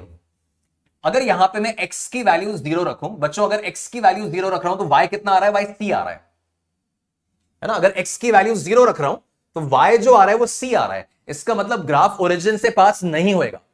मतलब अगर यहां पे कांस्टेंट वाली जगह कुछ है, मतलब x को 0 रखने से y अगर 0 नहीं आ रहा है, वो not passing through origin parabola है, वो not passing through origin parabola है. पर अगर ये लिखा हुआ है y = 4x² + 9x, ऐसे सोचिए, अगर इक्वेशन लिखी हुई y = 4x² + 9x, तो जैसे मैंने देखा कि यहां सर ये तो क्वाड्रेटिक है, क्वाड्रेटिक है, that means parabolic graph. Parabolic graph में मैंने देखा कि ये पॉजिटिव नंबर लिखा हुआ है, x² के साथ पॉजिटिव नंबर लिखा हुआ है, that means upward opening parabola. साथ ही साथ मैंने देखा कि c का वैल्यू 0 है, कांस्टेंट टर्म यहां पर नहीं है बच्चों. इसका मतलब x को 0 रखने से y भी 0 आएगा. इसका मतलब x को 0 रखने से y भी 0 आएगा. तो x = 0 से y भी 0 आ रहा है. इसका मतलब ये पासिंग थ्रू ओरिजिन होगा. ओरिजिन से पास करता हुआ एक पैराबोला मिलने वाला है. ओरिजिन से पास करता हुआ एक अपवर्ड ओपनिंग पैराबोला मिलने वाला है. अपवर्ड ओपनिंग क्यों? बिकॉज x² का कोएफिशिएंट पॉजिटिव है. समझ में आई बात है ना. अपने केस में, अपने फिजिक्स के केस में इतने ही मैटर से आराम से सारे पैराबोलिक कर्व्स तुम्हारे सॉल्व हो जाएंगे. कि अगर इक्वेशन ऐसा दिख रहा है, ऐसा दिख रहा है, इस तरह का दिख रहा है, ऐसा दिख रहा है, ये सब क्वाड्रेटिक इक्वेशंस हैं. क्वाड्रेटिक में या तो अपवर्ड ओपनिंग पैराबोला बनता है या डाउनवर्ड ओपनिंग पैराबोला बनता है. कैसे चेक करते हैं कि या तो आप x² का कोएफिशिएंट, ये देखो, तो x² का कोएफिशिएंट a अगर पॉजिटिव है तो अपवर्ड ओपनिंग पैराबोला आएगा, और a अगर नेगेटिव बन रहा है तो डाउनवर्ड ओपनिंग पैराबोला मिल जाएगा. समझ में आ गई बात. अब ये कहां कहां पर अपने को काम में आता है वो देखिए, कहां कहां पर आपने यूज किया हुआ है, एक बार नोटिस करो, देखो मजा आएगा. First case, spring potential energy, work energy के केस में देखिए, स्प्रिंग पोटेंशियल एनर्जी फॉर्मूला था तुम्हारा ½ के x². The potential energy it was ½ के x². अब बच्चों ½ के x², अगर इसमें मेरे को u वर्सेस x ग्राफ बनाना है, तो u वर्सेस x में आप देखो x² है ना, स्क्वायर आ रहा है, दैट मींस पावर 2 आ रही है, तो इट्स अ क्वाड्रेटिक इक्वेशन. फिर x² का कोएफिशिएंट, x² का कोएफिशिएंट मतलब a, ये वाला x² का कोएफिशिएंट मतलब ये a हमारा पॉजिटिव है, यहां पॉजिटिव है, तो it's an upward opening parabola, है ना. अपवर्ड ओपनिंग पैराबोला बन रहा है, समझ में आ रहा है. x² था मतलब क्वाड्रेटिक है, क्वाड्रेटिक मतलब पैराबोलिक, x² के साथ पॉजिटिव नंबर मतलब अपवर्ड ओपनिंग पैराबोला. x को 0 करने से u भी 0 हो रहा है, तो ओरिजिन से पास करा दिया. x को 0 करने से u भी 0 हो रहा है, तो ओरिजिन से पास करा दिया. तो ये ½ के x² का ग्राफ बन गया. जब वर्क एनर्जी में आएंगे तो समझ में आएगा, वापस से याद आएगा. फिर और देखो, अगर ध्यान आ रहा है, equation of trajectory, projectile motion, kinematics in 2D 3D. बच्चों आपका इक्वेशन होता था y बराबर x tan theta minus gx²/2u² cos² theta. थोड़ा बहुत लोड आएगा दिमाग पे, क्योंकि याद नहीं आ रहा है, क्योंकि याद नहीं आ रहा होगा, कोई बात नहीं, याद आया नहीं आया वो चिंता नहीं है. इक्वेशन देखो, मान लो अगर ये इक्वेशन ऑफ ट्रैजेक्टरी है प्रोजेक्टाइल का, तो इसका इक्वेशन किस तरह का है? लीनियर है क्या? लीनियर है क्या? आप देखो x का पावर कितना दिख रहा है सर? x का पावर तो 2 दिख रहा है मैक्सिमम. यार x का पावर अगर 2 दिख रहा है मैक्सिमम, तो ये तो क्वाड्रेटिक इक्वेशन हुआ. और क्वाड्रेटिक है, that means the graph is going to be parabolic, है ना। क्वाड्रेटिक है तो पैराबोलिक ग्राफ होएगा। अच्छा सर एक और बात दिख रही है, एक्स स्क्वायर के साथ नेगेटिव टर्म लिखा हुआ है, एक्स स्क्वायर का कोएफिशिएंट नेगेटिव है यहां पर। मैंने बोला था ना ये एक्स स्क्वायर के साथ अगर नेगेटिव नंबर आएगा तो डाउनवर्ड ओपनिंग पैराबोला बनाना है। सर एक्स स्क्वायर के साथ नेगेटिव नंबर आ रहा है तो प्रोजेक्टाइल पाथ तो ऐसा ही तो होता है। अगर मैं यहां से तुम्हारी तरफ बॉल फेंकूंगा तो इसी तरह की ट्रैजेक्टरी फॉलो करके तो वो आएगा। ये आपका डाउनवर्ड ओपनिंग पैराबोला बन गया। ये आपका प्रोजेक्टाइल मोशन का ट्रैजेक्टरी ऐसे ही तो होता था, डाउनवर्ड ओपनिंग पैराबोला। क्यों? बिकॉज एक्स स्क्वायर का तुम्हारा कोएफिशिएंट नेगेटिव है तो डाउनवर्ड ओपनिंग पैराबोला बना दिया। आ गया समझ में? और देखो तो काइनेटिक एनर्जी का ग्राफ, काइनेटिक एनर्जी का फॉर्मूला तुम्हारा हाफ एम वी स्क्वायर है। अभी हाफ एम वी स्क्वायर में स्ट्रेट अवे देखिए के एंड ये वी, के वर्सेस वी ग्राफ बनाओगे, के वर्सेस वी ग्राफ बनाओगे तो ये वी स्क्वायर एक्स स्क्वायर लिखा हुआ है, तो quadratic equation parabolic graph. Parabolic में देखो एक्स स्क्वायर का कोएफिशिएंट पॉजिटिव है, ठीक है। एक्स स्क्वायर के साथ जो डिजिट लिखा हुआ है ए लिखा हुआ है वो पॉजिटिव है, एम मास पॉजिटिव, हाफ पॉजिटिव, नेगेटिव नहीं है। तो सिंस पॉजिटिव है तो अपवर्ड ओपनिंग पैराबोला। यहां क्यों नहीं बनाया? बिकॉज वी नेगेटिव नहीं हो सकता था। बनाने को तो यहां भी बना देंगे अपन, पर यहां क्यों नहीं बनाया? बिकॉज वी नेगेटिव नहीं हो सकता, स्पीड नेगेटिव नहीं हो सकती ना, तो स्पीड है। तो अपवर्ड ओपनिंग पैराबोला का हिस्सा दिख रहा है, देखो ये जब काइनेटिक एनर्जी वर्क एनर्जी में आएंगे तब वापस से आएगा। फिर ये रिकॉल करो आपका kinematics in one dimension vertical free fall में u t plus half a t square, u t plus half a t square. बेटा डेल्टा एक्स और टी में इक्वेशन किस तरह का है? जब टी का स्क्वायर हो रहा है, जब टी का स्क्वायर हो रहा है तो इट्स अ क्वाड्रेटिक इक्वेशन, और क्वाड्रेटिक है दैट मींस ग्राफ पैराबोलिक आएगा, पैराबोलिक आएगा। ये वर्टिकल फ्री फॉल का ग्राफ रिकॉल करो, ऐसा है डाउनवर्ड ओपनिंग पैराबोला। क्यों? बिकॉज एक्सेलरेशन नेगेटिव होता है, -9.8 होता है जब वर्टिकल फ्री फॉल में आएंगे तब याद दिलाऊंगा। बट क्वाड्रेटिक है तो पैराबोलिक ग्राफ बनना चाहिए। ये सारे केसेस रिकॉल कर लो तो आपको समझ में आ जाएगा कि हां सर पैराबोलिक कहां कहां आता था। ठीक है, तो ये पैराबोलिक की स्टोरी मैंने आपको समझा दी, पैराबोला वाला पोर्शन अपन ने कंप्लीट किया। अब नेक्स्ट सिनेरियो जो पिक कर रहे हैं बच्चों, ये जो दो नेक्स्ट केसेस में बता रहा हूं ना, ये रिलेटिवली कम काम में आते हैं। थोड़ा काम में आएगा, डेफिनेटली आएगा, बट कम काम में आएगा। बट इंफॉर्मेशन अपने मन में होनी चाहिए, जहां पर भी यूज होगा तो आप रिलेट कर पाएंगे। नेक्स्ट सिचुएशन जो अपन देख रहे हैं, केस 3 जो अपन देख रहे हैं, केस 3 है सर्कल का, केस 3 है सर्कल का। अब सर्कल का इक्वेशन क्या होता है बच्चों? देखो सर्कल का इक्वेशन लिखने का तरीका होता है x माइनस x1 का square plus y minus y1 का square equals to r square. x minus x1 का square plus y minus y1 का square equal to r square. ये आपका सर्कल का स्टैंडर्ड इक्वेशन होता है। जैसे सबके लिए स्टैंडर्ड इक्वेशन बनी हुई है ना, y बराबर mx plus c straight line, y equal to ax square plus bx plus c quadratic. ऐसी सर्कल के लिए ये पहचान है, x वाले में भी स्क्वायर है, y वाले में भी स्क्वायर है। तो ये जो इक्वेशन है ना बच्चों, ये क्या कहता है? ये एक सर्कल है जिसका सेंटर, सर्कल में दो मेन बातें होती हैं, एक तो सेंटर कहां है उसका और रेडियस कितना है उसका। तो सेंटर कहां है? सेंटर के कोऑर्डिनेट्स होंगे x1, y1। सेंटर के कोऑर्डिनेट्स होंगे x1, y1। सब कुछ ठीक ठाक चल रहा है? हाँ जी, राइट। तो सेंटर के कोऑर्डिनेट्स होंगे x1, y1। तो ये x के साथ यहां जो लिखा हुआ है ये सेंटर का x कोऑर्डिनेट है, यहां y के साथ जो लिखा हुआ है ये सेंटर का y कोऑर्डिनेट है। तो सेंटर कहां आएगा? सेंटर आएगा x1, y1 पे। और राइट हैंड साइड पे बच्चों जिसका स्क्वायर हो रखा है वो हो जाएगा रेडियस। राइट हैंड साइड पे जिसका स्क्वायर हो रखा है वो हो जाएगा रेडियस। तो x माइनस x1 का square plus y minus y1 का स्क्वायर बराबर आर स्क्वायर। ये आपके सर्कल का स्टैंडर्ड इक्वेशन कहलाता है, ये सर्कल का स्टैंडर्ड इक्वेशन कहलाता है। इसको मैं समझाता हूं कैसे आपको काम में लेना है। एग्जाम्पल के तौर पे देखिए, एग्जाम्पल के तौर पे देखिए तो लिखा हुआ है x माइनस 2 का स्क्वायर प्लस y माइनस 4 का स्क्वायर इक्वल्स टू 9। ठीक है, इस तरह की अगर इक्वेशन आ गई तो आप इमीडिएटली समझ जाएंगे सर ये तो सर्कल की इक्वेशन से मैच कर रही है। इसको इससे मैच करवाओ, इसको इससे मैच करवाओ, तो ये x की जगह x है, y की जगह y है, x1 की जगह 2 है और y1 की जगह 4 है। तो ये जो सेंटर सर्किल बनेगा ना, इसका सेंटर कहां पे आएगा? इसका सेंटर आएगा सर 2,4 पे। इसका सेंटर आएगा 2,4 पे। और राइट हैंड साइड पर जिसका स्क्वायर हो रखा है, राइट हैंड स्क्वायर साइड पे 3 का स्क्वायर हो रखा है, राइट हैंड साइड पे 3 का स्क्वायर हो रखा है, तो रेडियस जो है वो 3 हो गया, रेडियस जो है वो 3 हो गया।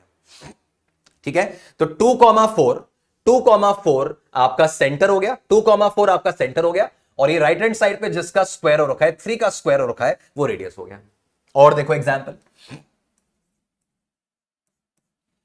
अगर मैंने लिखा x-2 का स्क्वायर प्लस y+3 का स्क्वायर इक्वल्स टू 16, इस तरह का इक्वेशन लिखा हुआ है, और फिर हम इमीडिएटली पहचान गए, हां सर x स्क्वायर भी है, y स्क्वायर भी है, ये क्वाड्रेटिक नहीं है। क्वाड्रेटिक में y नॉर्मल था और x का स्क्वायर हो रखा था, या फिर x नॉर्मल होगा, y का स्क्वायर हो रखा होगा, दोनों में से किसी एक का स्क्वायर होगा यार। यहां तो दोनों का स्क्वायर आ रहा है। अब इस केस में इससे मैच कराओ, x minus x1, x minus 2, तो ये 2 हो गया आपका x कोऑर्डिनेट सेंटर का। अब ये y+3 जो है ना, वो इससे मैच नहीं कर रहा। अब यहां गलती नहीं करनी है, y माइनस y1 इससे मैच नहीं कर रहा है, क्या करेंगे? उसके जैसा बनाओ, उसको दिखाओ उसके जैसा। तो क्या लिखेंगे? लिखेंगे y माइनस -3, y माइनस 3 का स्क्वायर इक्वल टू 16, 16 मतलब 4 का स्क्वायर। अब देखो x minus x1, y minus y1 equal to r square. तो 2 -3, 2 -3, ये सेंटर के कोऑर्डिनेट्स हो गए, ये सेंटर के कोऑर्डिनेट्स हो गए, और 4 यूनिट्स राइट हैंड साइड पे स्क्वायर किसका है? 4 का स्क्वायर है, वो आपका रेडियस हो गया। आया समझ में? और सिंपल, आपको कौन सा केस काम में आने वाला है? आपको केस काम में आने वाला है ये वाला, देखो x square plus y square equals to 25। ध्यान आया क्या? है ना, सर्कुलर मोशन में, इक्वेशन ऑफ ट्रैजेक्टरी में, 2D 3D में, एसएचएम के अंदर बहुत सारे केसेस में आपको ये इक्वेशन दिखने मिलती है, this x square plus y square equal to 25। इससे मैच करो, एक्स का भी स्क्वायर है, वाई का भी स्क्वायर है, सर सर्कल की इक्वेशन है ये। तो इससे मैच करो, x1 की जगह 0, y1 की जगह 0, x माइनस 0 का स्क्वायर, y माइनस 0 का स्क्वायर, x1 भी 0 है, y1 भी 0 है, राइट हैंड साइड पे 5 का स्क्वायर किया हुआ है। तो इसका सेंटर कहां पे होगा? इसका सेंटर हो जाएगा 0,0 पे, ओरिजिन पे हो जाएगा। और रेडियस कितना हो जाएगा? कि सर रेडियस हो जाएगा 5, रेडियस हो जाएगा 5। ठीक है, ये वाला इक्वेशन बच्चों, ये वाला इक्वेशन हमारे लिए मेनली इंपॉर्टेंट है कि इस इक्वेशन को देख के आप पकड़ ले कि हाँ ये तो सर्किल की इक्वेशन है, कि x square plus y square बराबर 25 अगर लिखा हुआ है, तो आप इमीडिएटली इससे मैच कराओ कि सर x माइनस 0 का स्क्वायर प्लस y माइनस 0 का स्क्वायर इक्वल टू 5 का स्क्वायर। मतलब सेंटर 0,0 पे है, सर्किल का सेंटर 0,0 पे है, और रेडियस 5 का स्क्वायर मतलब 5 हो गया। तो इससे मैच करने वाला इक्वेशन तुम्हारा अगर आ रहा है, तो वो सर्किल माना जाएगा, सर्किल बनाया जाएगा, सेंटर के कोऑर्डिनेट्स पता कर लोगे और रेडियस पता कर लोगे। आगे बात समझ में? शानदार कॉन्सेप्ट है, शानदार कॉन्सेप्ट है, आगे बात समझ में है ना। फिर अगला केस जो अपन को यहां पर पकड़ना है, दैट इज एन एलिप्स।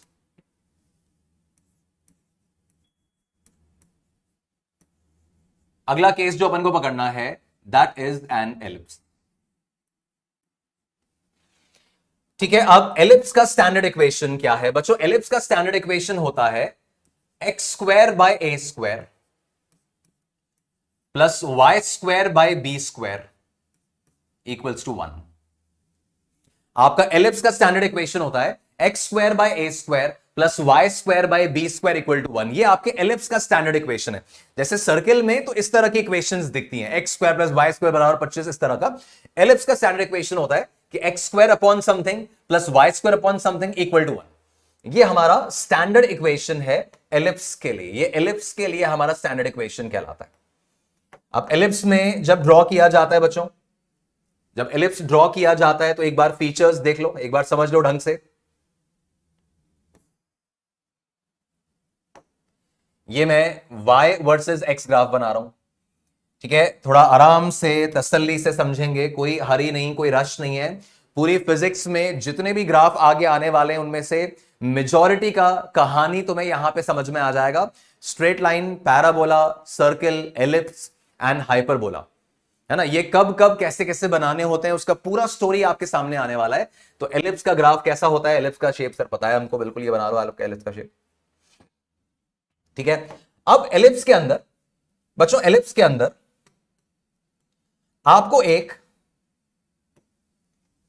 ये एक्सिस देखने मिल रहा है।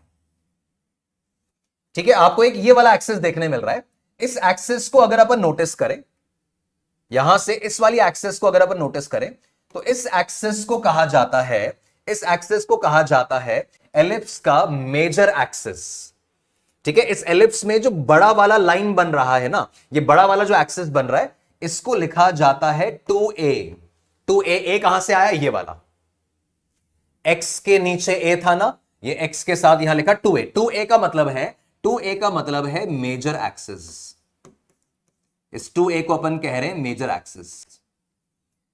सिमिलरली ये वाली जो लाइन दिख रही है इस एलिप्स में, ये वाली जो लाइन दिख रही है यहां से इधर तक जो अपन प्लॉट कर रहे हैं, ठीक है, इस वाली लाइन को, इस वाले पोर्शन को मार्क किया जाता है, इसका लेंथ मार्क किया जाता है 2b, और इसको कहा जाता है माइनर एक्सिस। इसको कहा जाता है माइनर एक्सिस।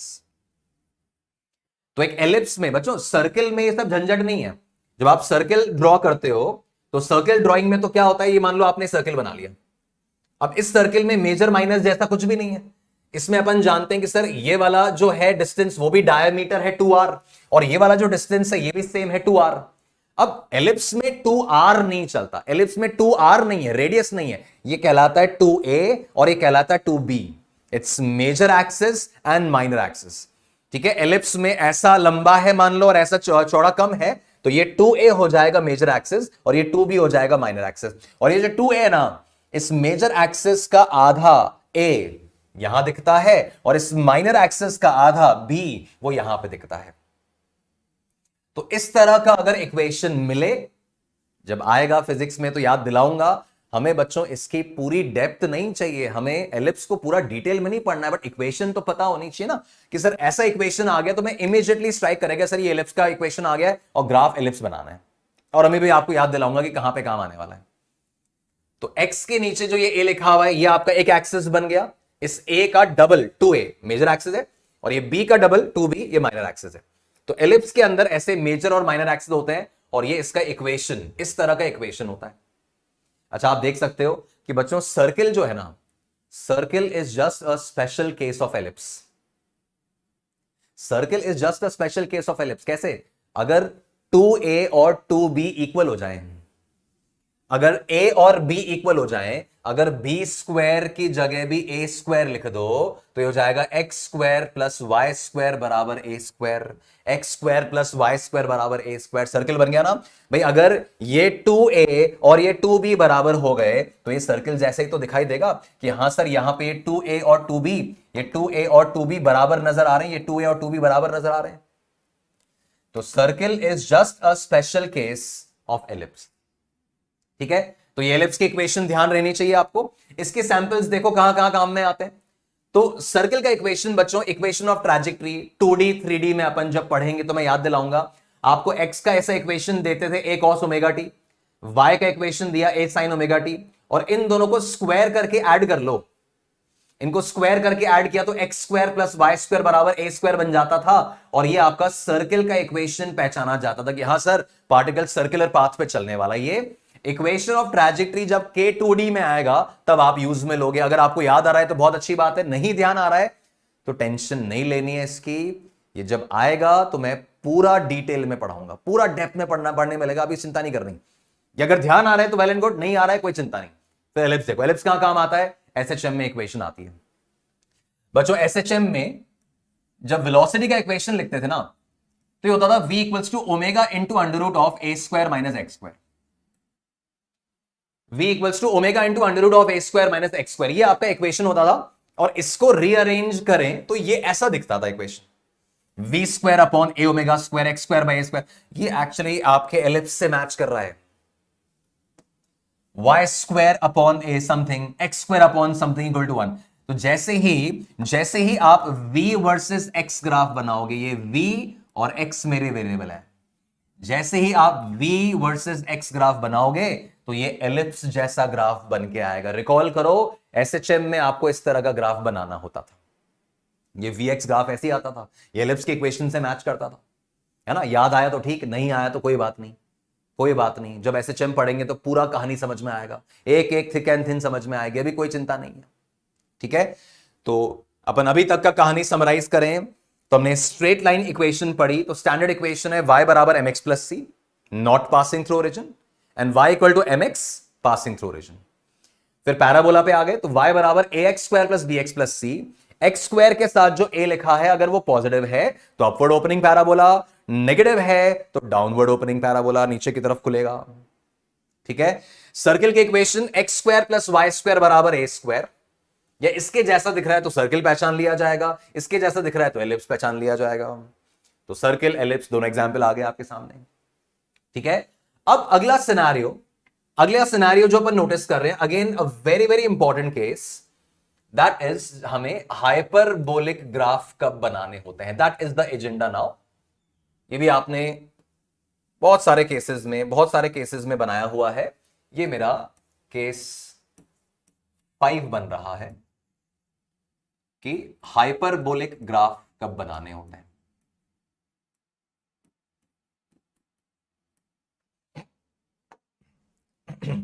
हाइपरबोलिक ग्राफ कब बनाने होते हैं, तो बच्चों हाइपरबोलिक ग्राफ बनाने के लिए हमें चाहिए होता है इनवर्स प्रोपोर्शनैलिटी। मतलब अगर आपका y inversely proportional to x है,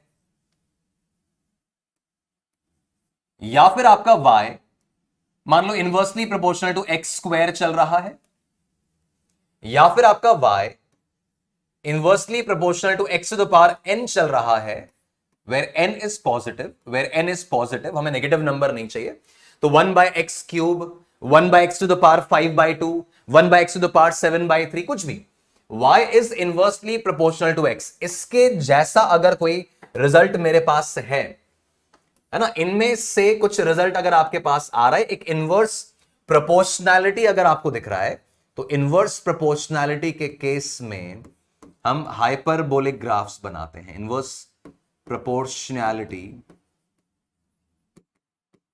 के केस में हम हाइपरबोलिक ग्राफ बनाते हैं। अब जब मैं बच्चों से पूछता हूं कि भाई इनवर्स प्रोपोर्शनैलिटी क्या होती है, तो बच्चे कहते हैं कि सर एक बढ़े तो दूसरा कम हो जाए, एक्स बढ़े वाई कम हो जाए, वाई बढ़े एक्स कम हो जाए। सिर्फ यही आपकी इनवर्स प्रोपोर्शनैलिटी की पहचान नहीं है, एक बढ़े दूसरा कम हो जाए। अगर इसको तुम इनवर्स प्रोपोर्शनैलिटी कहते हो, इसको अगर तुम हाइपरबोलिक ग्राफ बनाना कहते हो, तो बच्चों देखो y equals to 100 minus 2x, मान लो ये लिखा हुआ है, y equals to 100 minus 2x लिखा हुआ है। अब देखो यहां पे x का वैल्यू 0 रखो, x 0 रखा तो y कितना आ गया, 100 आ गया, x 0 रखा तो y 100 आ गया।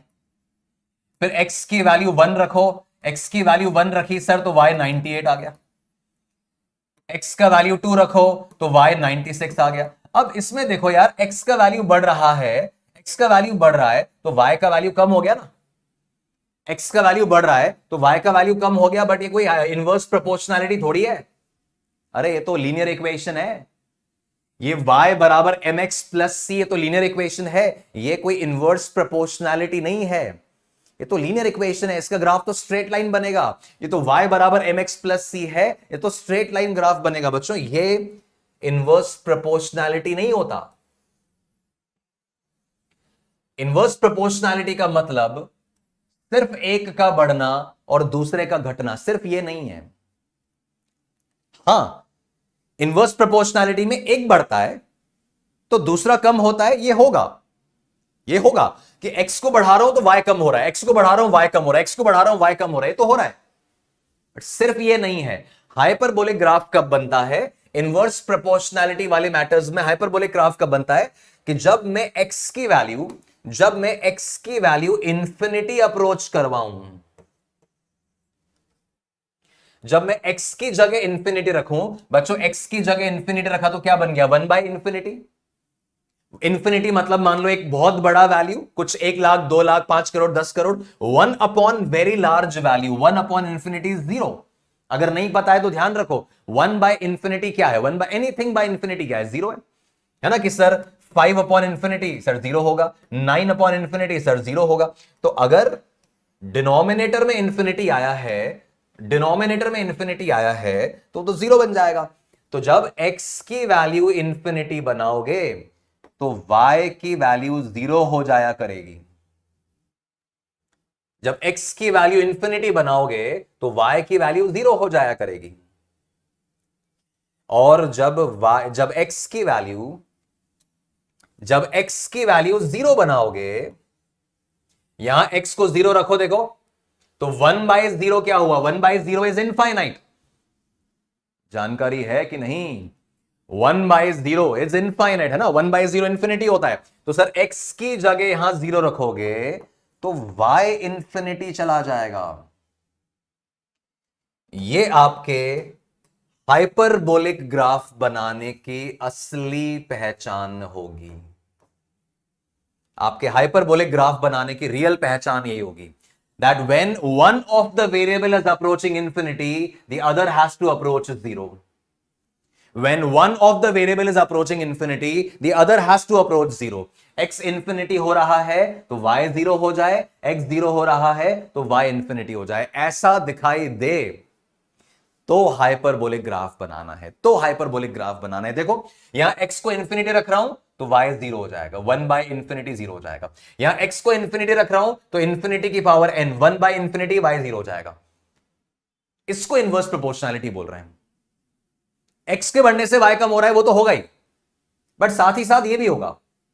तो ऐसे केसेस में बच्चों जो ग्राफ आप बनाओगे ना, वो बनेगा आपका हाइपरबोलिक ग्राफ, वो बनेगा आपका हाइपरबोलिक ग्राफ। ये y वर्सेस x ग्राफ बनाना है इन लोगों के लिए, इनके ग्राफ में हल्का हल्का अंतर आएगा। जब किसी चैप्टर में इसका यूज आएगा तो मैं पूरा डिटेलिंग समझाऊंगा वापस से कि क्यों अंतर आ रहा है, कैसे बना रहे हैं, बट जनरल शेप क्या है, जनरल शेप क्या है। ऐसे इनवर्स प्रोपोर्शनैलिटीज में जब हाइपरबोलिक बनाना होता है तो ये इस प्रकार का बनता है, इस प्रकार का बनता है, रेक्टेंगुलर हाइपरबोला, ऐसा हाइपरबोलिक ग्राफ बनेगा। इसमें क्या दिखा रहे देखो कि जैसे जैसे ये यहां पे ग्राफ इंटरसेक्ट नहीं करवाना, ये ग्राफ ऐसा नहीं बनाना, ये यहां पे इंटरसेक्ट नहीं करता। इंटरसेक्ट का मतलब समझे कि यहां पे इंटरसेक्ट किया बच्चों, अगर यहां इंटरसेक्ट किया इसका मतलब y 0 हो गया ना, यहां पे ये इंटरसेक्ट किया मतलब y 0 हो गया। और y 0 कहां हो रहा था, y 0 हो रहा था इंफिनिटी पे। इसका मतलब तुम कह रहे हो कि सर मेरे को इंफिनिटी मिल गया। नॉर्मल कोऑर्डिनेट सिस्टम में इंफिनिटी दिखाना अलाउड थोड़ी होता है, इंफिनिटी थोड़ी बना सकते हो ग्राफ पे। तो ये ऐसे इंटरसेक्ट नहीं करेगा।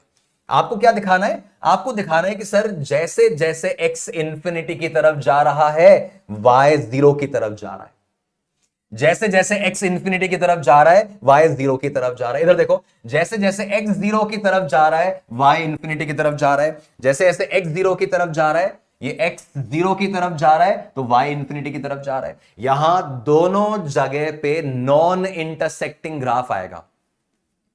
इसमें एक शब्द काम आता है कॉल्ड एसिम्टोट।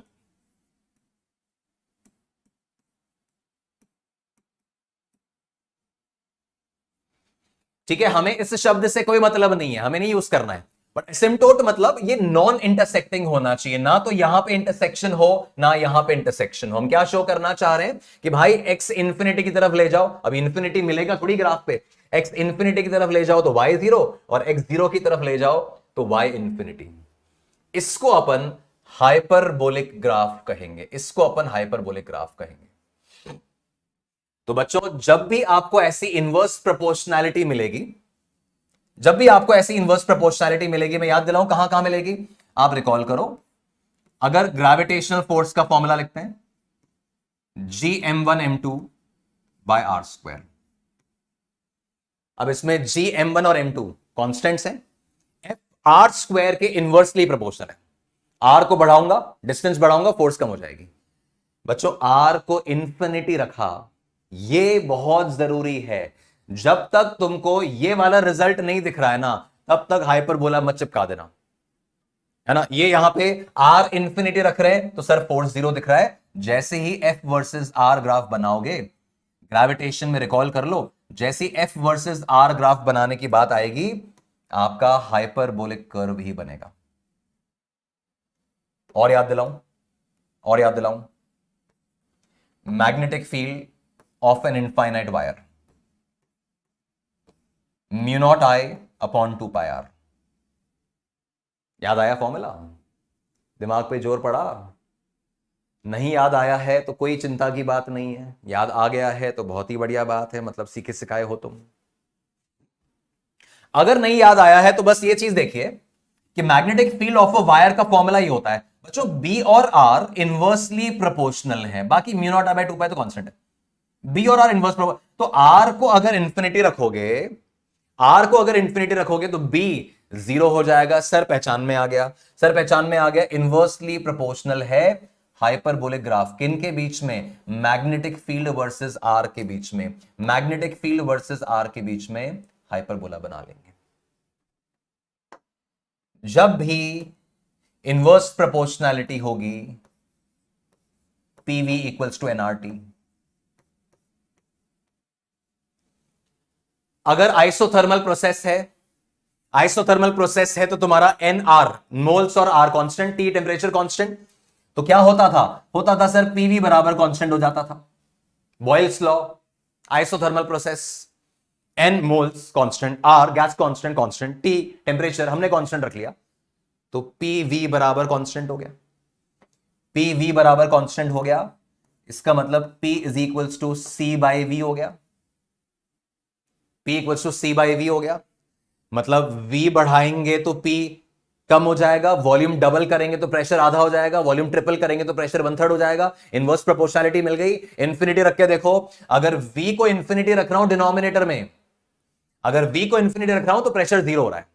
जैसे ही आपको ये इंफिनिटी वाली बात मिल रही है ना, आप बिंदास होके ये हाइपरबोलिक ग्राफ बना सकते हो। बच्चों एक पॉइंट चार्ज का potential KQ by R inverse proportionality है। एक चार्ज वायर की इलेक्ट्रिक फील्ड E बराबर 2K लैम्डा बाय आर, याद आ रहा है? इनवर्स प्रोपोर्शनैलिटी है hyperbolic graph. Gravitational potential of a mass minus GM by R, inverse proportionality है, हाइपरबोलिक ग्राफ बनेगा। तो जब भी आपको ये रिजल्ट्स मिल रहे हैं, लाइक एडियाबैटिक प्रोसेस में प्रेशर और वॉल्यूम में एडियाबैट हाइपरबोलिक बनता था, एडियाबैट हाइपरबोलिक बनता था, आइसोथर्मल में आइसोथर्म हाइपरबोलिक बनता था, ऐसे मिलने वाले सारे केसेस में तुम हाइपरबोलिक ग्राफ बनाओगे। कई बार बच्चे मेरे को बोलते हैं कि सर यार ये तो x की पावर 1 है, सर ये तो x की पावर 1 है, तो ये तो लीनियर इक्वेशन होनी चाहिए, आप स्ट्रेट लाइन क्यों नहीं बना रहे हो? ये x की पावर 1 नहीं है बच्चों। अगर ये लिखा हुआ है y इक्वल टू 2/x, तो इसको लीनियर इक्वेशन थोड़ी बोलोगे, ये x की पावर 1 थोड़ी बोली जाएगी, ये बोली जाएगी 2x की पावर -1। इसको ऊपर ले जाएं तो 2x की पावर, ये तो x की पावर -1 है, ये लीनियर इक्वेशन थोड़ी है, इसका स्ट्रेट लाइन ग्राफ नहीं बनेगा। बच्चों लीनियर इक्वेशन के लिए हमें y equal to 4x plus 9 ऐसा चाहिए, y equal to 4/x plus 9 थोड़ी चलेगा। ये थोड़ी लीनियर इक्वेशन है, वो लीनियर इक्वेशन है। तो जब इस तरह की इक्वेशन आ रही है, x डिनोमिनेटर में है, अब आप ऐसे तो तुम कहोगे क्वाड्रेटिक है, ये क्वाड्रेटिक थोड़ी है। क्वाड्रेटिक के लिए y equal to x square ऊपर चाहिए, ये तो डिनोमिनेटर में x स्क्वायर आ रहा है, ये तो x की पावर -2 लिखा हुआ है, ये क्वाड्रेटिक नहीं है, ये इनवर्स प्रोपोर्शनैलिटीज होती हैं और इनके हाइपरबोलिक ग्राफ बनाए जाते हैं। तो बच्चों एक बहुत ही इंपॉर्टेंट सेक्शन आज मैंने आपको क्लैरिफाई किया। इसमें एक सेगमेंट मैंने अभी कवर नहीं किया है, बिकॉज जब तक उसका एप्लीकेशन आएगा तुम भूल जाओगे। मैंने क्या नहीं बताया? मैंने एक्सपोनेंशियल ग्राफ नहीं बताए हैं। e की पावर -x, e की पावर -5x, है ना, ये LR circuits, RC circuits, chemical kinetics वगैरह में काम में आते हैं। ये सिंस बहुत लेट काम में आएंगे, बहुत दूर काम में आएंगे। तो जब इसका यूज आएगा उस समय पूरा मैथमेटिकल पार्ट डिटेल में समझाऊंगा। भूल जाओगे तुम तब तक, तो अभी पूरा नहीं बता रहा हूं, अभी वो पोर्शन नहीं बता रहा हूं। जब एप्लीकेशन आएगी, छोटा सा हिस्सा है, 15 मिनट में निपटा लेंगे। तो मेनली अभी अपन समराइज करें, बिल्कुल शुरुआत में आ जाएं, बिल्कुल शुरुआत में आ जाएं। तो आपने फंक्शन पढ़ना शुरू किया, लीनियर इक्वेशन देखी, y बराबर mx प्लस सी, y बराबर mx सीखा, उसकी एप्लीकेशंस देख ली कहां कहां आती हैं, एडिशनल इंफॉर्मेशन सीख ली, क्वाड्रेटिक पैराबोलिक कब बनाना होता है वो पूरा तामझाम मैंने समझा दिया आपको। ठीक है, अलग अलग केसेस जहां पोटेंशियल एनर्जी ग्राफ्स आते हैं या फिर काइनेटिक एनर्जी ग्राफ आते हैं वो देख लिया, सर्किल का इक्वेशन समझा दिया, एलिप्स का इक्वेशन उसकी एप्लीकेशन सिखा दी, हाइपरबोलिक ग्राफ कब बनाना होता है वो बता दिया, और एक बहुत बहुत इंपॉर्टेंट सेक्शन मैंने आज आपको कवर कराया। बच्चों इसमें अगर आपको क्लैरिटी आ गई ना, तो फिजिक्स में बहुत सारे सेक्शंस आपके सिंप्लीफाई हो जाएंगे। ये मैं गारंटी दे रहा हूं आपको, आपके बहुत सारे सेक्शन सिंप्लीफाई हो जाएंगे। तो आराम से तसल्ली से इस लेक्चर को फिनिश करो। अगर बीच में कुछ समझ नहीं आया है तो दोबारा उसको सुनो। इसका पीडीएफ जो है लेक्चर का वो अवेलेबल रहेगा आपके डिस्क्रिप्शन में, आपके ऐप में। उसको आप कंप्लीटली एक बार रिवाइज करें, अपने नोट्स में कंप्लीटली लिख लें, और जब इसकी एप्लीकेशन आए तो मजे से इसकी एप्लीकेशंस को बस यूज में लेकर आए, यूटिलिटी में लेकर आए। एक बहुत शानदार कॉन्सेप्ट आज हमने सीख लिया है। उम्मीद करता हूं आपको लेक्चर समझ में आया होगा, सीख लिया होगा। और अगर लेक्चर समझ में आया है ना, आप समझ पाए, तो कमेंट सेक्शन में आप मुझे लिखकर बताएं कि आपको समझ में आया कि नहीं। कहीं भी डाउट आते हैं कमेंट बॉक्स में लिखो, I will answer all your doubts in that segment, है ना। वहां पे सारे आपके डाउट्स को मैं क्लैरिफाई करूंगा, और लेक्चर एंड होने के बाद इसका पीडीएफ डाउनलोड करके अपने नोट्स कंप्लीट कर लो। ठीक है, सो गाइस नेक्स्ट लेक्चर में कैलकुलस सेक्शन के साथ मिलेंगे, डिफरेंशिएशन इंटीग्रेशन की तरफ मूव करेंगे, और फिर अपना काइनेमैटिक्स इन 1 डायमेंशन 2 डायमेंशन 3 डायमेंशन वाला जो पार्ट है उसको अपन इनिशिएट कर लेंगे। तब तक यहां तक का पोर्शन फिनिश करके रखें। I wish you all the best, अपनी पढ़ाई में जबरदस्त तरह से आगे बढ़िए। See you next time, thank you, God bless.